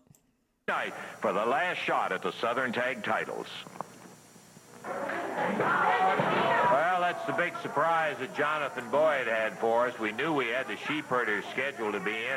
Was there ever like a Sheep Herders Nasty Boys match? That seems like it'd be a good one. Here, but I thought it was Boyd himself. And instead, standing in the ring, Randy and Robert Bryant from Bartlett, Tennessee, will be in this final match, an expiration of time bout. And for those of you who do not remember, well, you're better off that way. In the ring right now, ready to do battle, from New Zealand, Butch Miller. No, I feel like they were either, if they weren't going up against jobber tag teams, they were like winning by DQ or losing by DQ or, you know, I don't remember them like all out losing a lot, but I don't think they ever really like won significantly either. And Crazy Luke Williams, the Sheep Herders, and in their corner, Jonathan, greatest wrestlers in the world, Jonathan. Yeah. Well,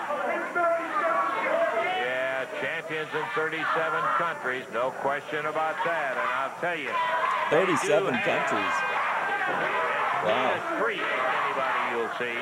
What's up, Eddie? Next, we're looking to see the start for the Bryant brothers. Randy in the blue. Looks like he'll start against the Sheep Herders. We've talked about how crazy Jonathan Boyd is. If I remember, Luke Williams is crazier than he is. Boy, you got that right. A couple of nuts here. Miller's cut right out of the same cloth as Luke Williams is, too. Who owns UWF now? Did Vince buy the rights to like the library? That's Butch Miller in there. Wrestling promotion now is going to look like the bloody abattoirs. Do you understand that? I got my cousins here for bloody revenge. You thought you were getting rid of the bloody Sheep Herder, but when he turns around, This is so he's got surreal cousins seeing him all over the actually world. like work. And these two have been champions in 37 countries. You don't have anything here to compare with them. They can beat any bloody team in the world, and I've got them here for one reason, and that's to hurt bloody people. You understand that? Big elbow from Butch Miller on Randy Bryant. He wouldn't pin him. He picked him up after the one count. And let me tell you, he rattled him and rattled him into the turnbuckle. Randy is fired. And I can guarantee you, they are just no match for this group. The only thing I heard Okay, from yeah. Oakland- I bet that he got it in the sale from, if he didn't get it when he bought Mid-South, he probably got it. Because didn't WCW buy UWF toward the end, or did they just take in all the talent? The Bryant boys, they get out of here in one piece, Randy. A couple of tough young men. We've talked about them before, the Bryant. I mean, either way, but Vince they're has it. outmatched. Robert Bryant in with Luke Williams. Luke doing damage. Pulls him over, slams him into the turnbuckle, and here comes Butch Miller. The punishment continues, and Jonathan Boyd. He stabbed that flag standard right in the stomach of Randy Bryant over there on the That side was of the aggressive. ring while the referee was tending to business inside.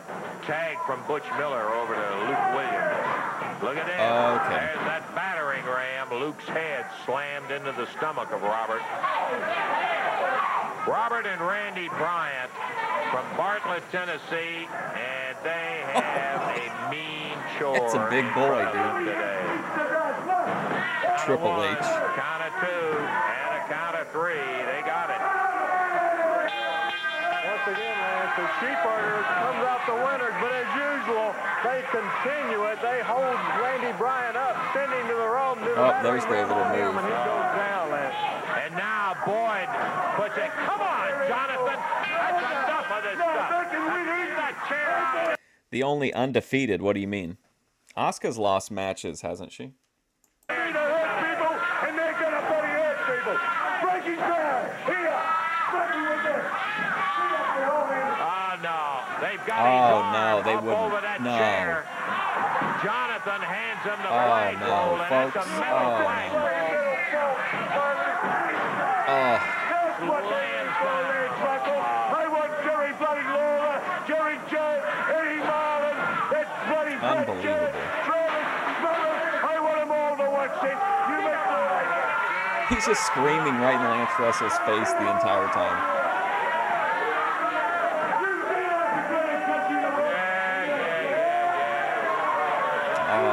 These guys are just sadistic. That's all there is to it. We're going to take time out. We'll check our time and be back in a moment.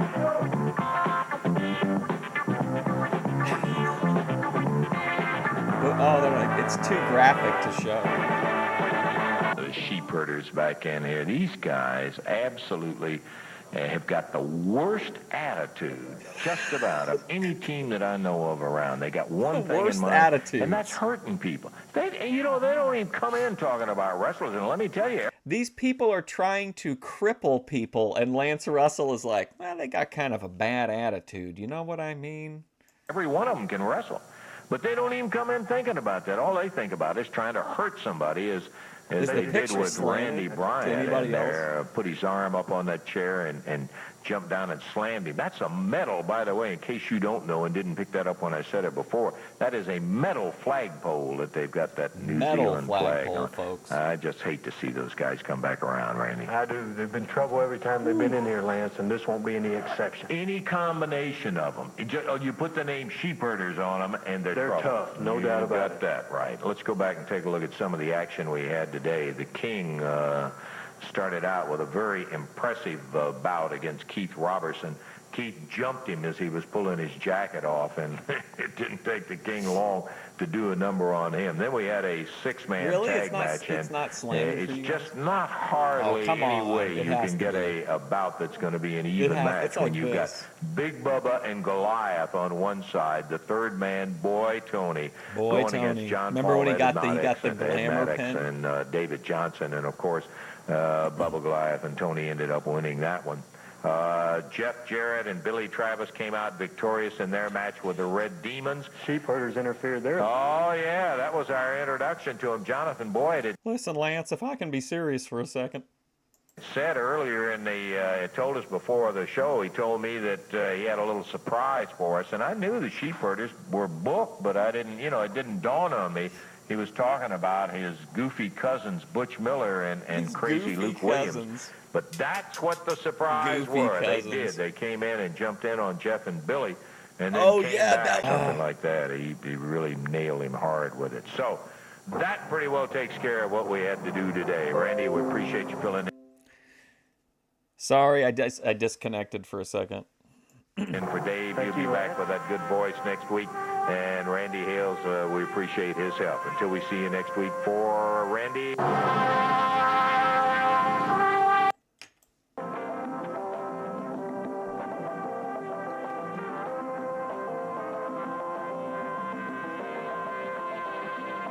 out of here, homeboy. Okay, here we go.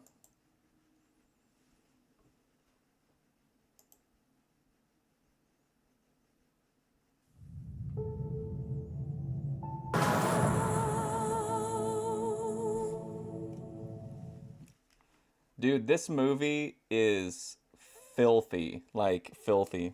It's called Locked Up. I don't know, it's streaming. Just look up I think it came out in 2017. But I talked about it earlier in the stream, but it is seriously like it's absolutely filthy. Like it's wild as hell. They 69 each other. It's just basically like dirty women fighting and fucking through the whole thing. All right, I gotta go. Oh, what is it now? Oh, Dark Match trailer. Here, I got time to watch it. We can watch it now. Dark Match trailer. Oh, okay. Here we go. Dude, Locked Up goes beyond Cinemax, and oh my gosh, wow, that was pretty crazy. Here's the Terry Funk mixtape I was talking about in the WWE Vault. Man, it's amazing. It's like filled with good shit. No, I'll definitely. Well, I mean, I don't think it's gonna be a good movie, but that's kind of like the point. I think it's gonna be like a real shit show. I got a pretty interesting algorithm here, I guess. Chaotic Truth is so high in my algorithm. Oh, there's Savvy. I didn't see him. Average Gray stream. All right, well, thanks for hanging out. I'll be here tomorrow. I think we're going to watch a movie. I think I found one. I think. So, yeah, I'll be here at the usual time, 8:15 Central. Yeah, that's right. But, yeah, thanks for hanging out.